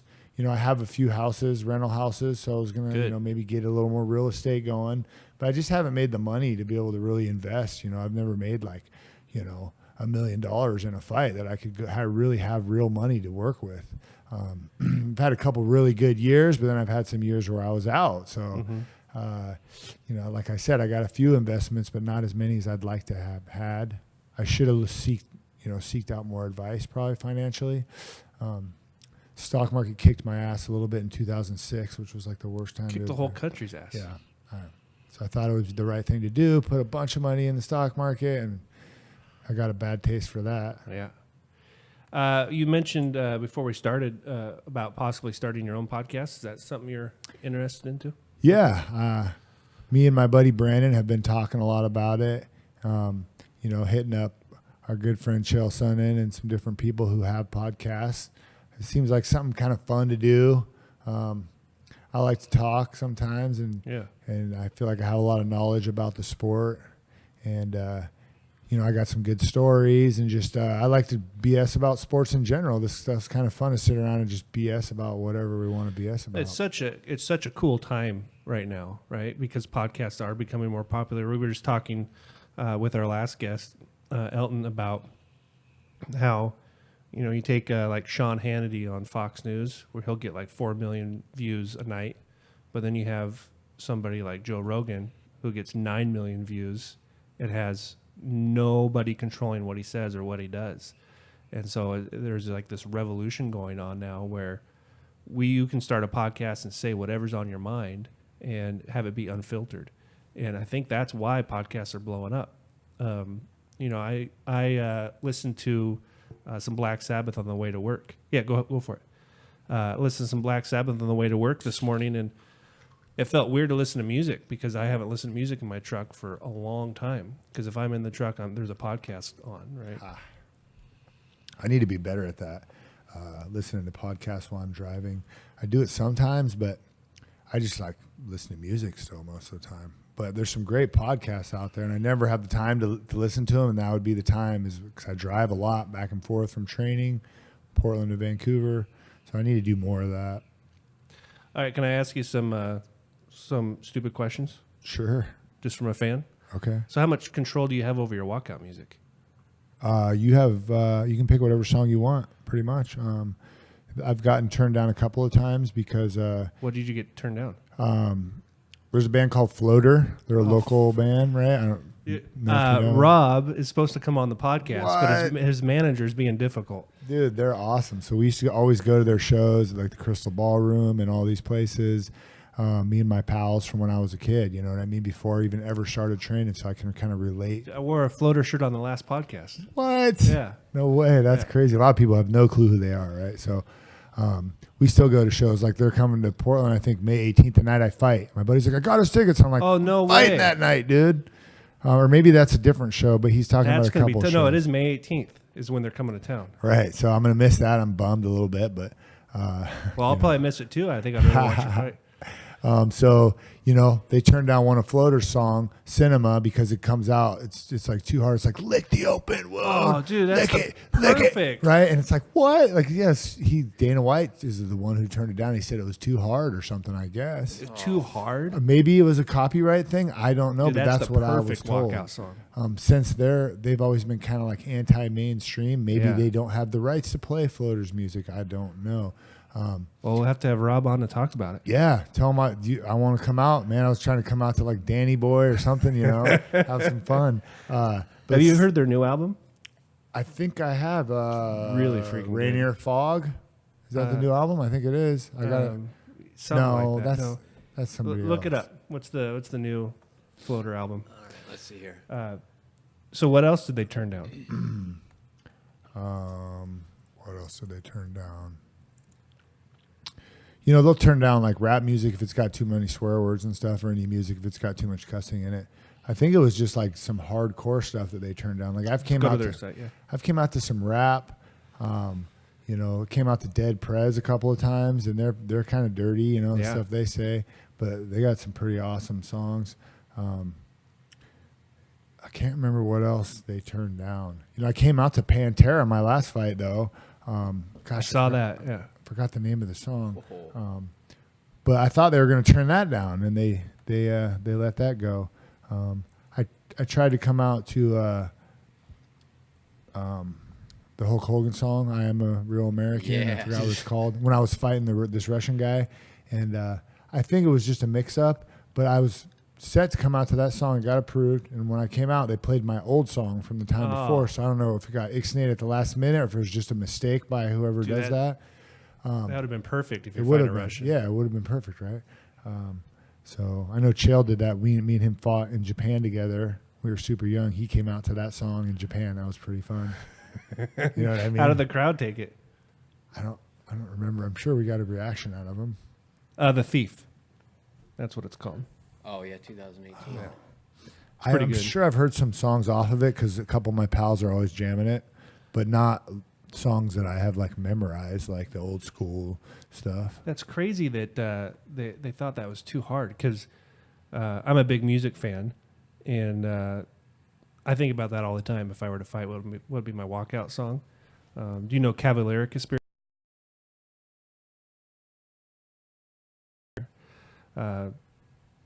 So how big of, I mean, when you're walking out and you hear your music, does that help? I mean, is it part of your strategy? Is you want to hear certain songs? You see a lot of fighters, they'll be rapping along with the music and they're getting psyched up. I think it's just makes you feel more comfortable and maybe get out of your own head a little bit. You're kind of like feeling your rhythm. You know, a lot of times it's a song that I'll be listening to a lot that training camp. Just like it'll be like on my playlist, and for some reason I'm listening to this song more than I had in the past, and I'm just feeling it, and that's the song I'll choose. So it kind of pumps you up. You hear your song start. You're like, yeah, let's go. You're like, yeah, trying to. Whether you get pumped up or you like to rap along and be kind of relax you, I think everybody enjoys coming out to their music for sure. How big of a difference, if at all, does the venue have? Not really any difference. You know, the walkout's kind of always the same. You don't really look a whole lot up into the crowd. You're kind of looking straight ahead, maybe slapping some hands on the way out. And then when you're in the cage too, I'm like zoned in. I'm not thinking about the venue, how big, how small. It's all the same, really. It's nice. Does it ever get routine, like being in the ring for a fight? Maybe yes and no. Yes, in a good way. I try to make it like a routine, like this is no big deal. This is another day at the office. Try not to put too much pressure on myself like that, make it a routine. But not like where I'm kind of trying to think of the right word, where I play it off like it's not a big deal. Like, it's not, doesn't make sense really. But Well, I only ask it a different way. Do you still get nervous every time you enter? I do still get nervous, yeah. And so I feel how to harness it different ways. Sometimes I do better with the nerves. Sometimes they can take control of you and you don't perform as well. So try to harness those the right way. And that, again, is where it comes to trying to kind of be like, hey, it's just another day at the office. I win or lose, it doesn't matter. The same people who matter are going to be there for me. I'm not going to make as much money, but I got to go into this knowing that that's a possibility, so I can't let that stuff get in my head. And have you ever struggled with confidence? Absolutely. As an athlete, especially competing one-on-one, there's nobody there to save you. When I had lost a couple fights or had injuries or stuff like that, definitely. But you got to get your mind right when you're there, whether you're nervous or whatever. You got to try to psych yourself out, even if maybe you aren't going to win or there's no chance you have. You got to like trick yourself and think that you can. Sure. And just kind of just get into that game mode. It's interesting you say that, because as I was listening to you talk, I was thinking, that's the one field that you can't fake it till you make it, right? Right, yeah. So yeah, even if you are feeling a little bit unconfident, you have to like snap out of it and try to figure out a way to get in your own head and fix that. Otherwise you're screwed. You don't have a chance. And like I said, I've lost fights mentally before the fight even started, not like 100%, but definitely, if I look back on them, different fights where I'm like, man, if I just, was in a little better shape, I'd have been a little more confident or whatever. What, kind of two questions. When they bring you out, give you the final instructions, what's kind of going through your head at that point? And then for me, when I'm watching, say, you or, somebody else, some of the, I loved watching Uriah Faber coming up. And as soon as they're saying, get ready, I got butterflies going on because, I got a vested interest in this. So what's kind of going through your head at that point, if anything? They don't always bring you to the center. Sometimes they don't. You get the other guy gets in the cage, whatever. They close the door. The ref looks at you, looks at him. Let's fight. They don't always bring you to the center. So, interesting. I'm ready to go at that point. I'm ready to rock at that point. My mind is right usually about that point. I'm in the cage. You're ready for war. Or you're war. thinking, it's too late to get out of this thing now. They already locked the gate. Or I've had you have a few weird thoughts that sneak in, like I could just jump over the wall and run out of here, or what if I slipped, and I'm injured, I can't fight, it's weird, like instant thoughts that go and they go away too really quickly. It's like weird little thoughts. Or you're in the locker room, and you're going, why in the hell do I do this? This is the last time I'm ever doing this. I'm so nervous, cut all this weight. This is miserable, Do the fans ever fuck with your head? No, like I said, when I was a little younger, I'd let some of the hate get to me a little bit. But now I've realized even when you go out there and do awesome, people are still like, you're ugly. You're like, okay. That's all you got bad to say about me? Well, one of the reasons I love putting it on mute is this stupid Ric Flair thing that they do at every single fight now. They do the Ric Flair. Do it, Ryan. I don't know. You know how Ric Flair does it? Like, woo! Yeah, like that. Yeah, they do it through the whole fight. Who does? The fans. Do they? Yeah, next time you watch a fight. I haven't noticed that. Yeah, it drives me nuts. The first time it's kind of funny, but then these guys are in the middle of a huge fight. Are they trying to distract you? I mean, what are they doing with that? You don't hear any of that when you're in there. You're lucky to hear your coach's voices if you can focus on that. I don't hear any outside distractions like that, not at all. What about between rounds? Is it easy to listen to your coach? That's your coach's job is to get you to listen. You got to have that rapport with them. I know when I'm in the corner and I'm coaching guys, first thing I do is I say, like, take 3 deep breaths, focus on me, look at me, try to get them calm back down. And you can only say a few words, a few things. You can't give them a whole playbook. Is it hard to do what your coach tells you? Sometimes, especially if they want you to change what you're doing during the fight. Yep. It can be, but it depends on what it is. Maybe it's something we drilled the whole camp and I'm all of a sudden not doing it. He's like, hey, why are you moving left? You're supposed to be moving right. Keep your left hand up. It's usually pretty simple stuff. Mm-hmm. It's not like, do this crazy combo with a spinning back fist that you haven't done all year. So it's usually simple stuff that you can comprehend. A good coach, that's what a good coach should be giving you anyway. Really simple. It could be as simple as, hey, remember to breathe out there, Move your feet a little more. Keep your chin down. Mm-hmm. How is it going from, especially like coaching high school wrestling, the impact that you can have on those kids when you're talking to them? Do you feel like you really have their attention because of who you are? Yeah, but a lot of the kids, they don't know who I am at first. Like my first year at Mountain View last year, a lot of them had no idea who I was. Some of them had an idea, but as the year went on, they're like looking on their phones and like, whoa, Coach Ed's on TV. Whoa, you got a check mark by your name on Instagram. That's so cool, and so as the year went on, I got more respect out of a lot of them. I'm not just some other adult telling them what to do. Like I'm still competing. I'm still training every day. I'm on the mats with them working out. So they can respect that, because a lot of coaches like got a beer belly and are standing there just telling them what to do. And I know as an athlete, I don't like that when I have an out of shape coach who doesn't do it anymore trying to coach me. Yeah. There's been a few over the years, like strength and conditioning coaches and different people. Well, that's common in boxing, isn't it? They have most of the coaches haven't boxed. I don't know about that, really. I don't know. It just seems like the coaches are always an older guy, well, overweight. They probably boxed back in the day, whether they competed or not. Same thing in martial arts. You'll get coaches in MMA who, a few, not most of them have fought before, but you'll have a few who never fought. In wrestling you see that. It's not very common, in combat sports, but there's definitely a few of those people out there. So you definitely get a rapport with them, being a fellow competitor. And it's funny, each year, though, we got like this last year, we got these new kids coming in who may be kind of like, whatever, who's that coach? And the other kids would be like, dude, you better show Coach Ed some respect. Be like, why? I'd be like, look, yeah. and showing them their phone. Like, oh, shoot.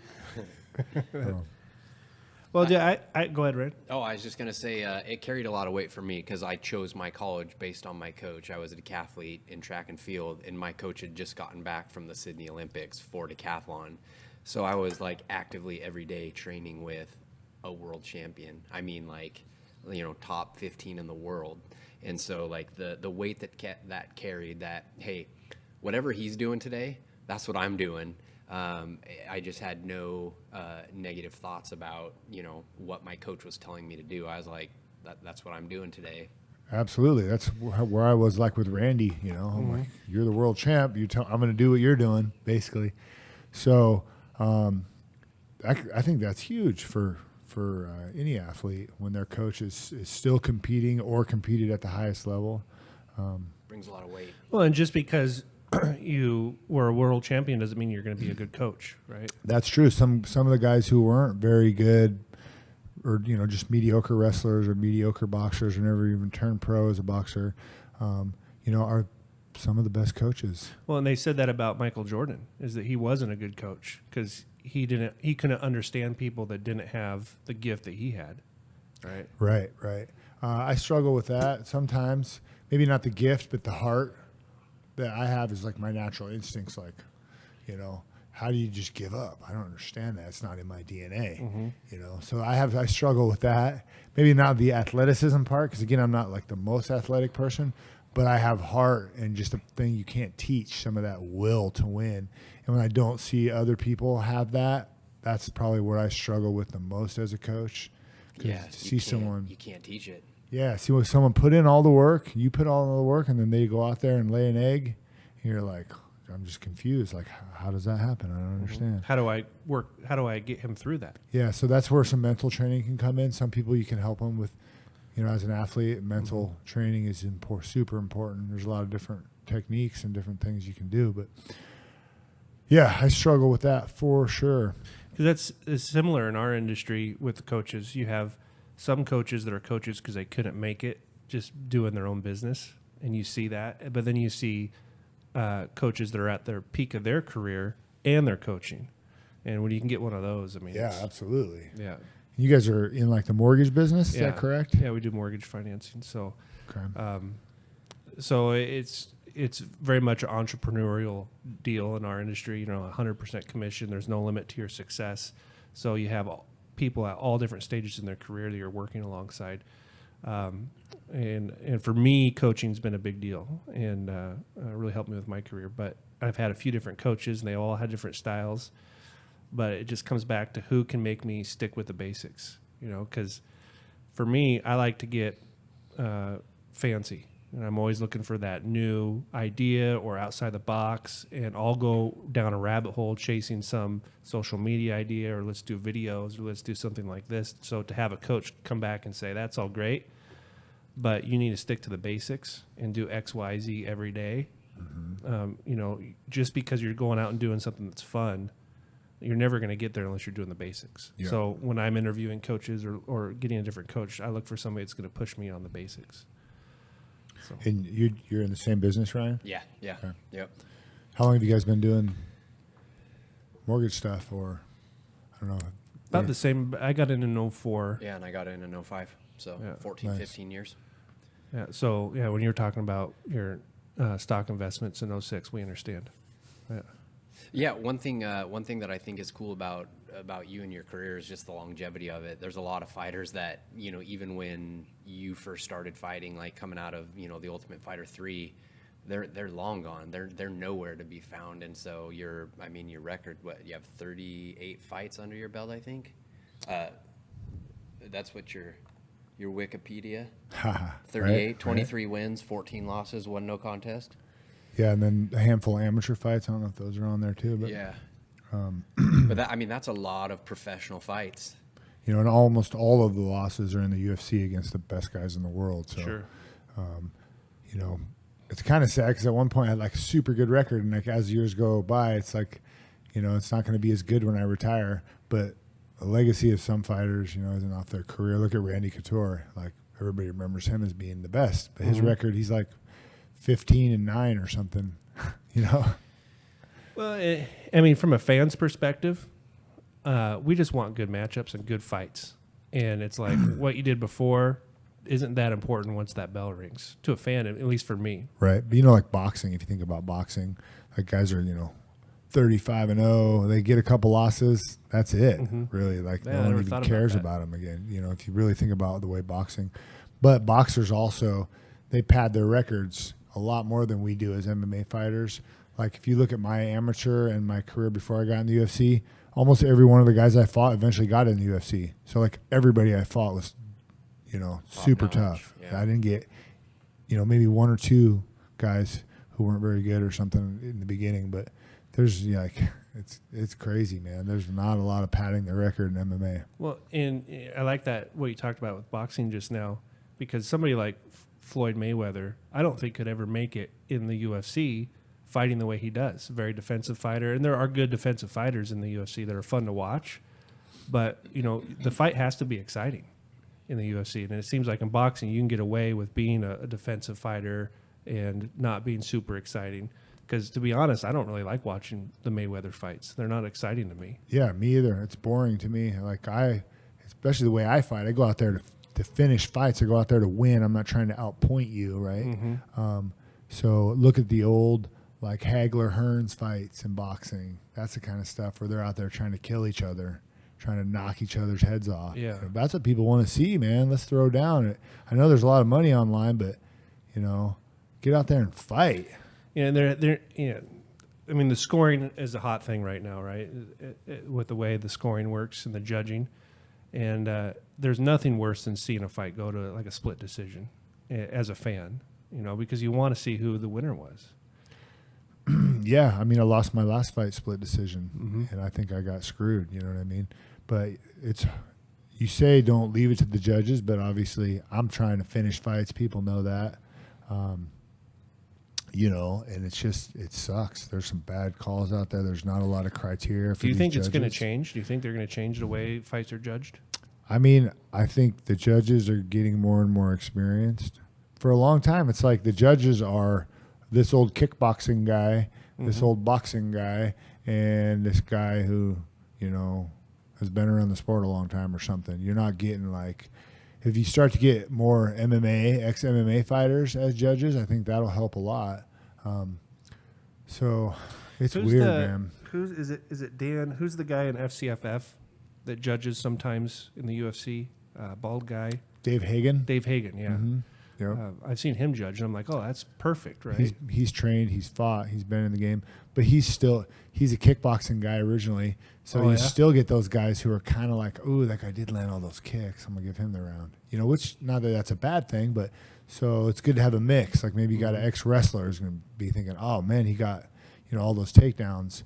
They're judges, which means you're going to get their opinion. Absolutely. Right? It's an opinion. It is. So that's the hard part, and I've lost a couple close decisions that I thought I won.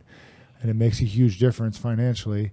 And there's no appeal. I mean, once the arm's raised, it's over. Yeah, and then like I remember my last fight, I was thinking, gosh, hope the brass knows I got screwed and I'll get like a extra bonus check in the mail. Keeping your fingers crossed like they feel bad for me. No. It doesn't happen.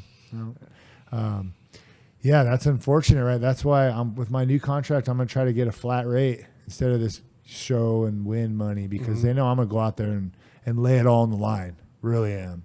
So I put my body through a lot. After that last fight, to walk away with the loss and then be hurt and not be able to fight for another 8 months. What was your injury? I was just banged up just from the training camp, and we it was a tough beat fight. the shit out of each other for 15 minutes. My hands were both swollen. Mainly my hands probably kept me out the longest. What else did I have? I had like a split tear duct in my eye, like right, next to your nose. And so I had to have like a little surgery on that. That didn't keep me out very long, but it's kind of a freak thing and just weird little stuff people don't realize you go through. Are you on your own for all the medical bills? So they cover all your medical bills from anything that happens in the fight. And then outside of the fight, we have a emergency insurance policy it's like $1,000 deductible per incidence. So like if I blow my ACL out during training camp, I pay during any time. I could do it walking out of here or whatever. I have an emergency injury insurance policy. Like if I get in a car wreck, whatever, $1,000, and then everything else is covered. All the surgeries, all the physical therapy, all that. And do you have to pay for that insurance, or they pay for that? UFC yeah, so that's something that comes with our contract. It doesn't include any financial coverage like a disability policy would or anything. It's just, so we got to try to put that stuff in line ourselves. So like I have a corporation, I pay myself as an employee, I have a disability thing through that, all kinds of, I figured out a lot of stuff over the years on how to protect myself a little bit better. So I wish I knew some of that back in the day when I was out for 2 years with an ACL injury. I could have been, getting disability or something at least, but I had to go back to bartending. That was awful. Here in town or in Colorado? No, here in town, yeah. Where right did up you until I bartend moved. Where did I bartend? All over, man. Some clubs downtown, some gentlemen's clubs, that kind of stuff. Like 205? I wish. No, like the old Wildcats. It was like a shithole off Canyon Road. And then Stars, one that got shut down not too long ago.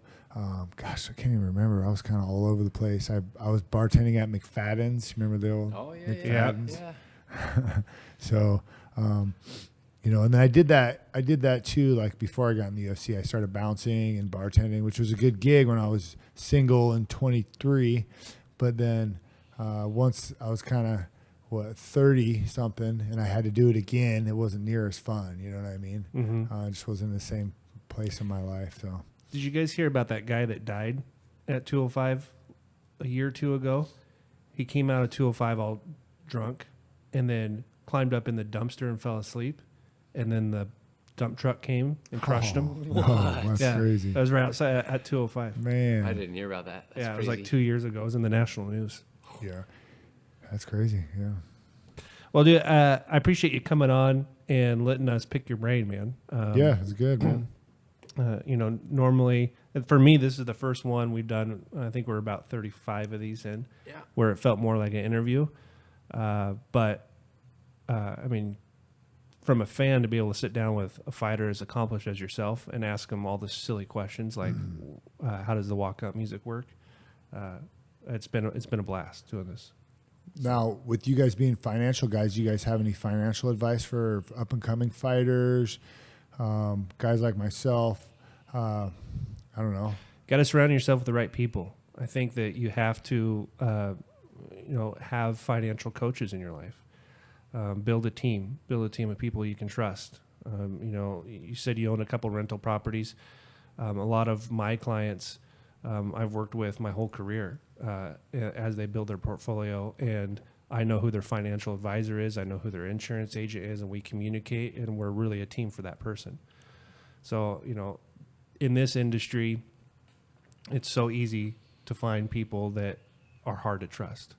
So, reach out to your friends and family, stay away from the internet, and go find somebody that's looking out for your best interest. Yeah, I mean, does when you get a contract, is the UFC giving you any advice? Are they saying like, "Hey, kid," like you said, I just thought the money was just going to keep rolling in. Like, is there somebody there to help you out? Not at first. They never did any of that, but in the last few years, they started doing these summit meetings, summit camps. We did one at Red Rock because Zuffa owns Red Rock, or the Fertitta brothers do, I think. But so they bring in financial advisors, they bring in tax people. The guy from Shark Tank, they brought him in. It was kind of cool. Mark Cuban? No, like the little short guy. Oh, yeah. Oh, the IT guy, the software guy. What is his name? He's got kind of dark hair. Yeah, he's got that dark hair. He's a little short guy, yeah. But it was pretty cool to have him come in. So the first one they did was more like really business people who weren't like famous, And the last one I did, they brought in him. They brought in like Kobe Bryant, which was kind of ridiculous. He's like, "Yeah, you guys should invest." When I was 18, I just started investing. It's like, bro, you got like $10 million and you're 18. I got like 10,000. What do you mean invest? Yeah. So a little bit of that was ridiculous, but they brought in some, like Brandon Marshall came in and talked about mental health, so there was a couple cool things out of that. There were some other people there too. I can't remember off the top of my head. But they bring in some goofy guys like, what's the Cowboys guy, the famous Cowboys football player? Emmitt Smith? No, Michael. Strahan? Irvin, yeah. He's coming in and like, "Hey guys, don't do blowing hookers like me. You should do this and that, And then he tells stories about like doing blow on the sideline of games and stuff, and like just crazy stuff, And then, so they brought in some like celebrity guys who told good stories and stuff. But there was some financial help. There is a little bit of that. There needs to be more. Yeah. But it's getting better. So let me ask you a few questions about that. In your contract, let's say you're a contract for 9 fights, right? Are you guaranteed those 9 fights? No, they can cut you at any time. In the contract, it reads so they can cut you if you lose a fight for any reason. They can cut you if you, excuse me, if you do something, embarrassing to the UFC, like a code of conduct. Like throw a dolly through a bus window or whatever. Yeah, I mean, it doesn't necessarily say that. It does list like you can't do porn, you can't do certain things like that. But the code of conduct policy is a gray area, I think, for some people. Obviously. Oh, absolutely. So if probably you do, varies from fighter to fighter. Right? Yeah, if I did something like that, they would have enough reason to cut me. Conor McGregor does that. They're going like this, counting money. Like you have drugs in the car and you get in a crash and you run away from the scene of the crime, and then you're fighting a month later. So I would definitely have gotten fired for that. So you know how that goes, right? In real life, that's how it works. It's not fair. Yeah. Yeah, because that's interesting, and I can see now why it would be a good idea to have a corporation and have yourself as an employee, right? Because if you're trying to buy a house, the lender's going to want to see that your income's going to be there, right? Yes. And usually they're looking out 3 years. Yes. So, for example, if you're using like child support, right, and the kid's 17, well, they're not going to use that as income, because when that kid turns 18, you're not going to get that child support anymore. So it'd be the same thing from a fighter. It's like, how do we know that you're going to be able to pay the mortgage? Yeah, so that's been a struggle over the years. I was filing like sole proprietor, and you're paying self-employment tax, and then say I make 150 grand that year, I'm claiming like 30. So then I go to get a loan, like, whoa, you only made 30 grand, dude. Like, yeah, because you're writing off all your expenses. You can't get a loan on a $500,000 house. What are you thinking? Yeah. So now with a corporation, I can show those corporate books, which seems to help. Actually, I'm working on some loan stuff right now, so hopefully it works out for the best, because the last couple of years I haven't made that much money. So on my personal taxes, I still claimed barely anything, but you're able to show your finances from that corp and like show the all the money you made. I don't know how it works exactly. I'm kind of learning. It's people like you that are suffering the most from the repercussions of the guideline changes from the mortgage collapse, right? Because there were the stated income and all these loans that are blamed for collapsing the whole thing were designed for people like you, right? And not for a stripper or a pizza delivery guy. Right. Yeah, so it's kind of always been tough with loan stuff and finances in that sense, but I think I got it figured out. I just got to make a little bit more money and to make it make more sense. Yeah.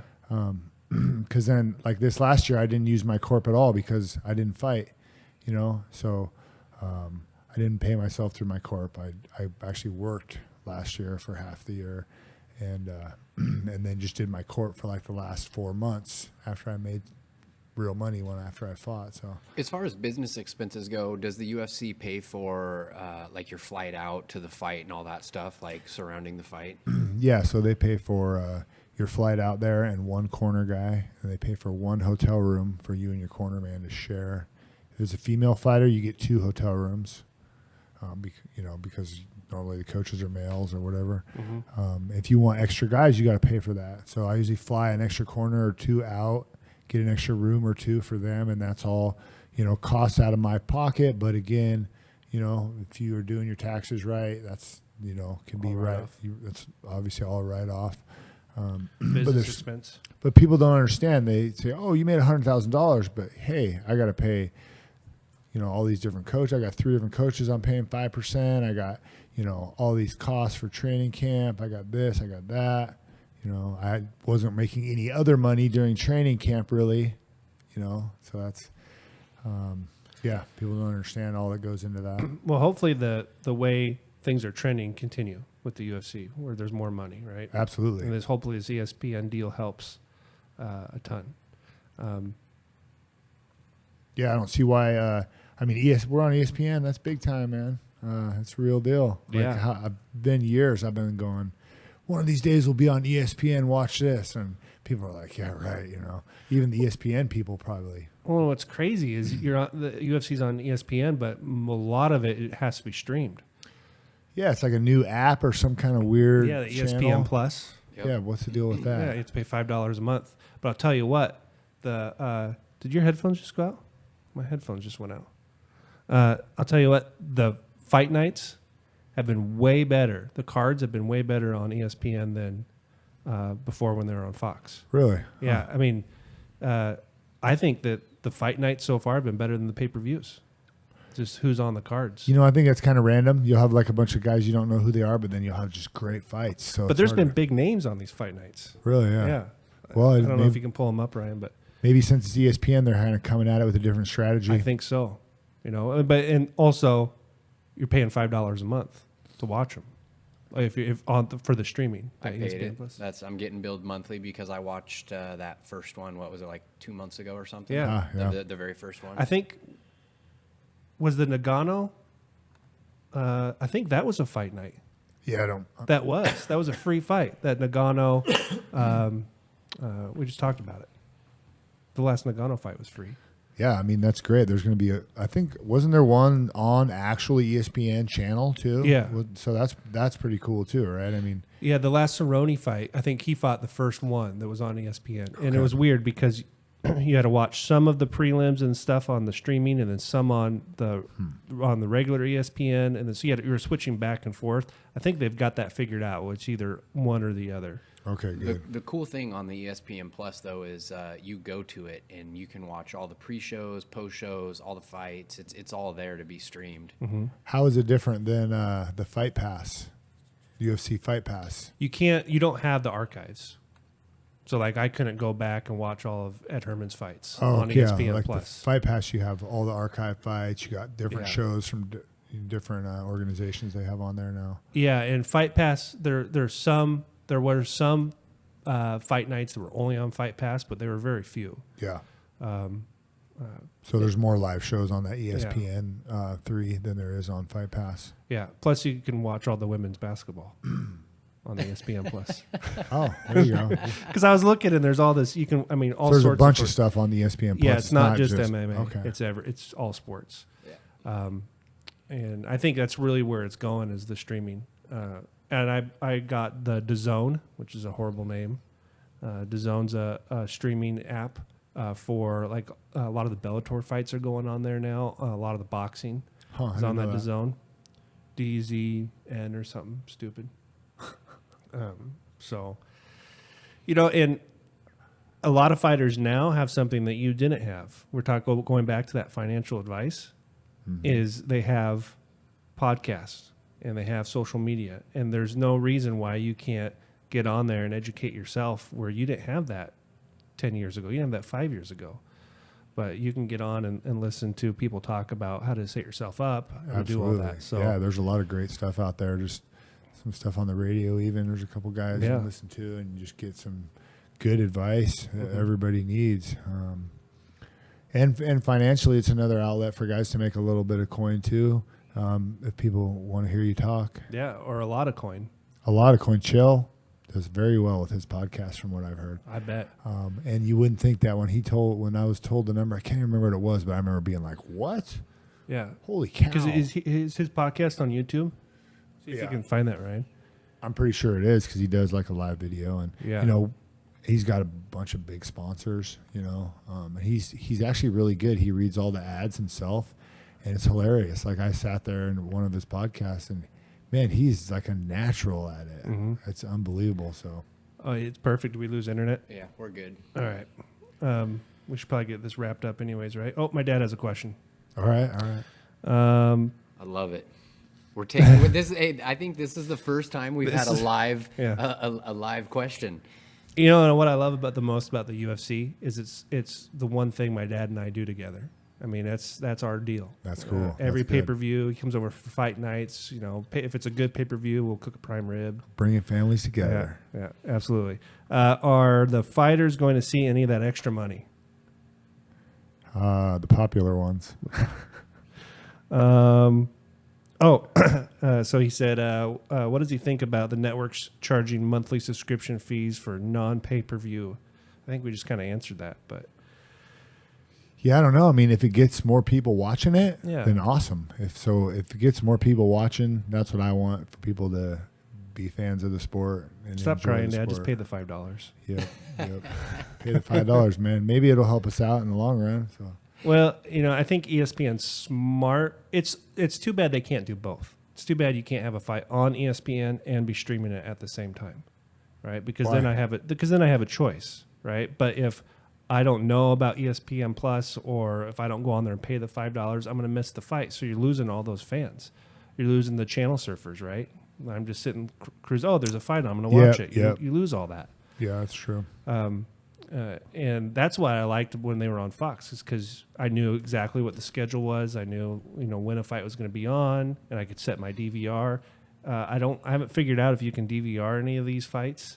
Like you can't pause it, because if my dad's coming over, he'll come over an hour late, and we'll start recording it so that we can fast forward through the commercials and stuff. You can't do that. Huh, okay. So I mean, there are downsides, but if I'm not home, I can stream it on my phone. I can stream it to a hotel TV if they have that option, so you can watch it on the go. I think there's pros and cons, but I think everything's going streaming. I think the days of DirecTV and Comcast and all they're going away. I hope so. I hate Comcast. They charge too much. Yeah. And it's like we've been watching Yellowstone, the Kevin Costner series, and there's 2 commercials, one for like Verizon and one for the rattlesnake tacos at Taco Bell. And they force you to watch it. You can't fast forward because I'm watching them on demand. All right. And so you're stuck watching the same stupid Taco Bell commercial like 5 or 6 times. You can't fast forward. And I'm like, why am I paying all these guys all this money? Surprisingly, Cody's eaten Taco Bell 4 times in the last week. They got you, man. They got you. No. My bad.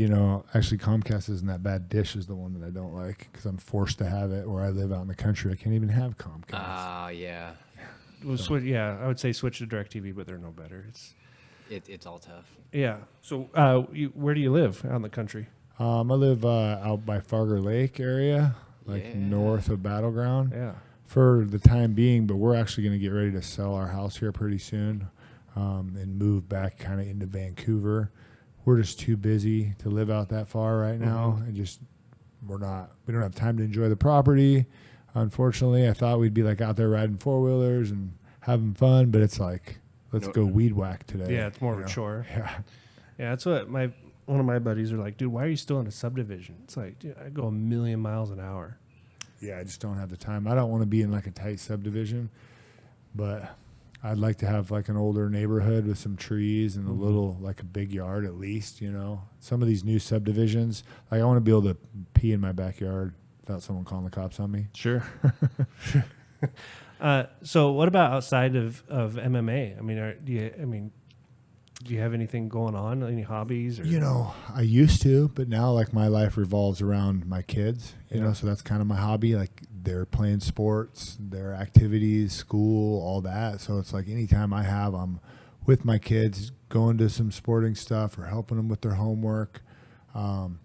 I do enjoy like hanging with my buddies and like riding 4-wheelers. And in the summertime, we get out on the boats. The Columbia River's awesome. The lakes up north. I mean, I love the outdoors. I'll go camping a couple times a year if I can. But definitely any chance I get in the summer, I'm out on the boat. We're pulling the kids behind the tube and having a good time. All right, is there any excitement there for knowing that you're towards the tail end of your career of having to let that go and filling that time with other things? Yes and no. Having this type of career has gave me a lot of opportunity schedule-wise to where I can make my own schedule. But again, like during training camp, I'm so beat down and tired, I can barely play with my kids, you know what I mean? So I'm looking forward to being maybe less physically demanding, a job that's less physically demanding or whatnot. So I can. No, I don't know what you mean. Yeah. It's probably the most physical demanding job there is. So, something, even if I did get in the fire department, it's still physically demanding, but not quite the same. But again, that's why I like that schedule too. It's similar to what I'm on now, really. Or not similar, but, just being able to control what's going on. So, yeah, I look forward to retiring, hanging out with my kids more and being kind of a normal guy again and, doing some normal things. Well, I'm excited to watch your next run, man. Yeah, I'm not done yet, man. Let's get some money. I got some money to make. And so tell me about this guy you're fighting. Patrick Cummings. He's Division I wrestler. He's 38 years old, so same age as me, which is cool. It's not super young, athletic dude like we were talking about. Yeah. Tough guy, He's got a good attitude. He's a funny guy, so we'll have some fun bantering back and forth a little bit. But you see these guys getting all fired up and angry, and it's kind of fun fighting somebody who you don't dislike, really, or, So we're like, yeah, let's touch gloves and make some money, smiling, have a beer afterwards. Yeah. Good times. You know what I mean? So it'll be fun to fight a guy again like that, unless he changes his tune and starts being a jerk. I don't know. That's fine too, whatever. I think we'll have a good fight and have fun out there getting after each other. It's a good matchup for me. I'm better than him everywhere. Maybe he's got a little bit of wrestling on me, but everywhere else, I think I'm way better than him. Is he coming off a win or a loss? He's coming off a couple losses, at least one as well. So we're both kind of in the same boat there, where we got to prove that we still belong and that we're still relevant. Being 38 years old, coming off losses, definitely something we got to prove. So that's on May 18th, and is that a fight night? Or is it Yeah, a I don't pay-per-view even know. I think it's one of the ESPN ones. Okay, I believe it's in Rochester. nice. I get paid the same either way, so I don't really pay attention to that, like if it's a fight night or whatnot. But yeah, May 18th, tune in. It's going to be a good time. It's going to be a good scrap. New York. And then New York's it's a new thing, right? It's only a couple of years there's been UFC in New York. I'm excited to fight in New York. I mean, it's Rochester, so it's not like it's New York City, but Yeah. it's still New York. It's been, illegal to fight there for however many years, so it's cool. It'll be one of the places I've never fought. Maybe I'll have some time to go see the city afterwards or something. But that'll be fun. Bummer for my buddies who would like to come watch me fight. Mm-hmm. Last two have been like East Coast, so it's kind of tough for friends and family to get all the way out there. But, it's all good. They can cheer me on. I know there's tons of house parties and people getting together, local bars where everybody's out here cheering for me. I run into people all the time like, oh, man, my whole bar was full and everybody's cheering your name, or my whole house, and they don't even necessarily know me. So all the people who do know me, guys I went to high school with, guys that I may even forgot that I knew, they are still there cheering me on, or like running into Ryan and he's like, yeah, man, we've been cheering you on for years. And Totally. I'm like, awesome, dude. That's great. I'd love to hear that. But what's so awesome is I don't get excited for your fights necessarily because you're from our hometown and went to our high school. I get excited because you're a badass fighter to watch. Right. Right. So it's like you get both. You get both. And it helps, hometown guy, you kind of get a little extra cheer. Because Rick for him. Story's a hometown guy. Right. Yeah. He is. Uh-huh. And the last fight I remember is that Cerrone fight where he got worked over pretty good. Yep. He just retired recently. Rick trained with us for a little while here at the end of his career. But yeah, man, like I said, I can feel all that energy, even though I don't know it, like all the people hollering for me and yelling at the TV and supporting me all these years, all the local people and the people, who aren't local. It's huge, man. It means more than people realize. I think as MMA fighters, we're some of the most accessible athletes. You can come up to us and talk to us. You run into people all the time. Like you said, you saw Dana White and talk to him. Yeah. So that's awesome for the fans too. So don't be afraid to come up and say hi if you see me somewhere. Drawing a blank on his name, but I love meeting UFC fighters. And who's the fighter that got in the hit by a train? Matt Hughes? Matt Hughes. Oh, yeah, I got to man, mean that Matt was Hughes bad. because he had his own hunting show, I think, at the time, and he was at a hunting convention I was at, so I got to meet him. And I was so excited to meet him, and then my buddy I was with, we get up to him, and the first thing he says is, all day Cody's been talking about how he can kick your ass. And I'm like, dude, don't say that to one of my freaking idols. But yeah, he was, and that was maybe a year before he got in his accident.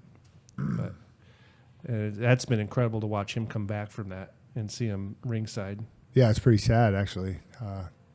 Because he was talking about fighting again Yeah, before that. he was. Yeah. Mm-hmm. So Let's see. Yeah, Matt. I got mixed feelings about Matt Hughes. I'm sorry for what happened to him. It's really sad. oh yeah, But he's kind of a dick. yeah. If you notice, I didn't say he was super nice to me. Yeah, I was going to say, I was Right. wondering how he reacted to you. He's not a real friendly guy. He's, Well, and I was like, was he not friendly because of that comment my no, buddy made, or he he's just a wasn't? dick. When I watched him on his hunting show, he kind of does come off like a dick to everybody. Yeah. Yeah, that's how he always came off to me. I almost fought him one time before I got in the UFC. I was running my mouth, had a few drinks. And I beat up one of his teammates, and we had some words. And I was like young and big chip on my shoulder. I don't care who you are, Matt Hughes. Let's go. Like ready to fight him at the dinner table. Wow. And we never really liked each other a whole lot since then. We had a common respect for each other, I think. But I just always remember that being a young kid and almost fighting Matt Hughes at some random place. That's hilarious. He would have stomped me, I'm sure. But You know who was? I started off the podcast by talking about this, but I was shocked at how nice Dana White was. mean, he didn't know us, and I felt bad because he was walking out the door and he talked to us for maybe 5 minutes, 5-10 minutes, and actually held a conversation.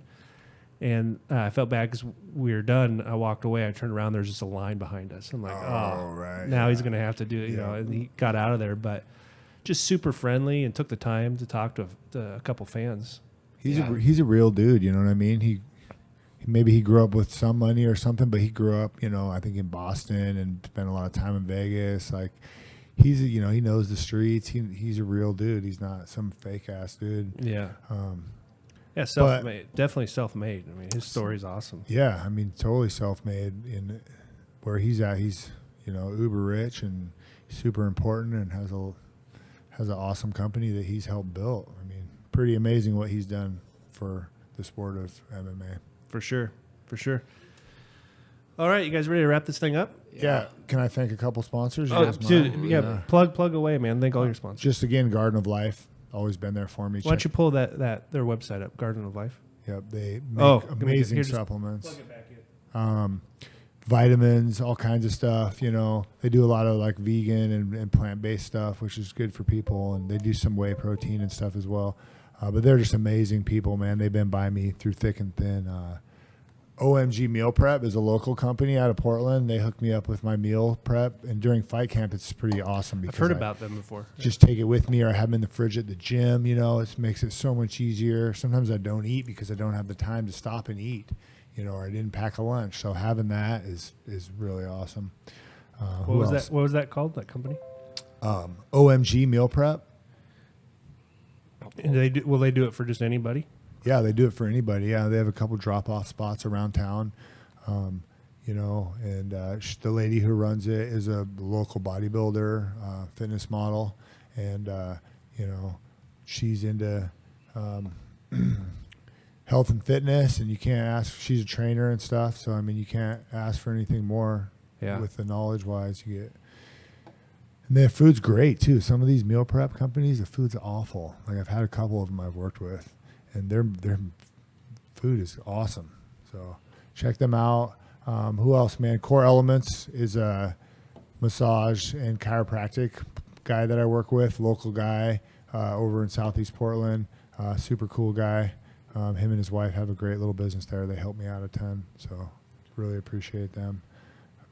There's probably some other people too, but those are definitely the top people who have my back. I've been around for a while. Well, perfect. And what about Twitter, Instagram? Yeah, you can check out. You know, I have Twitter. I'm not as active on Twitter as I used to be. It's Ed Herman UFC. My Instagram, I'm probably the most active. That's the same, I believe, Ed Herman UFC. And then, you know, I'm on Facebook. My fan page is like Ed Short Fuse Herman, and then I have a regular one too that's just Ed Herman that I'm a little more active with. Okay. So feel free to hit me up, message me. I'm going to try to post fun stuff on there that people enjoy checking out. I'm not the best at it, but I'm getting better.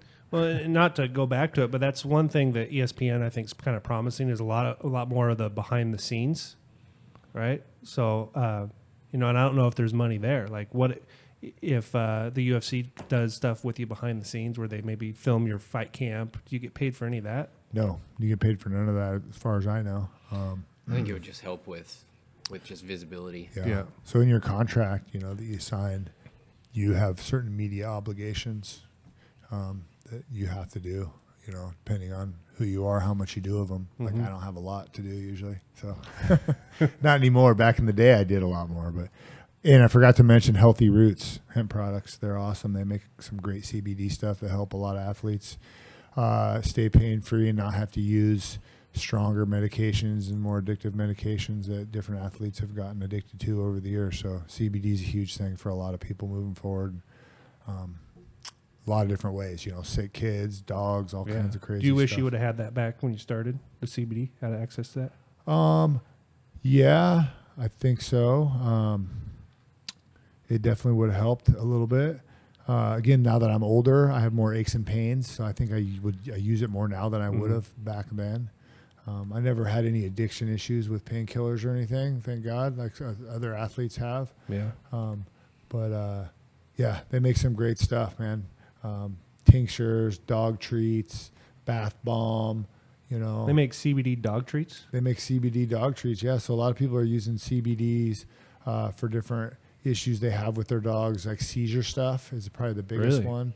A lot of dogs have issues with seizures, and people are using, CBDs to help control that, and pain management and anxiety. Dogs get anxiety and do goofy stuff like chew on their foot or tear your house up. That can definitely help with that. Mm-hmm. Yeah, I know a little bit about that. Well, cool. Well, dude, thanks again for coming on. Anytime, you're always welcome. Maybe after your fight, if you want to come back on, that would be great too. But I look forward to your fight May 18th, ESPN. Awesome. Yeah. All right. Follow us on Instagram, Twitter, and we'll see you next time. Right Take on. care. Thanks, Ed.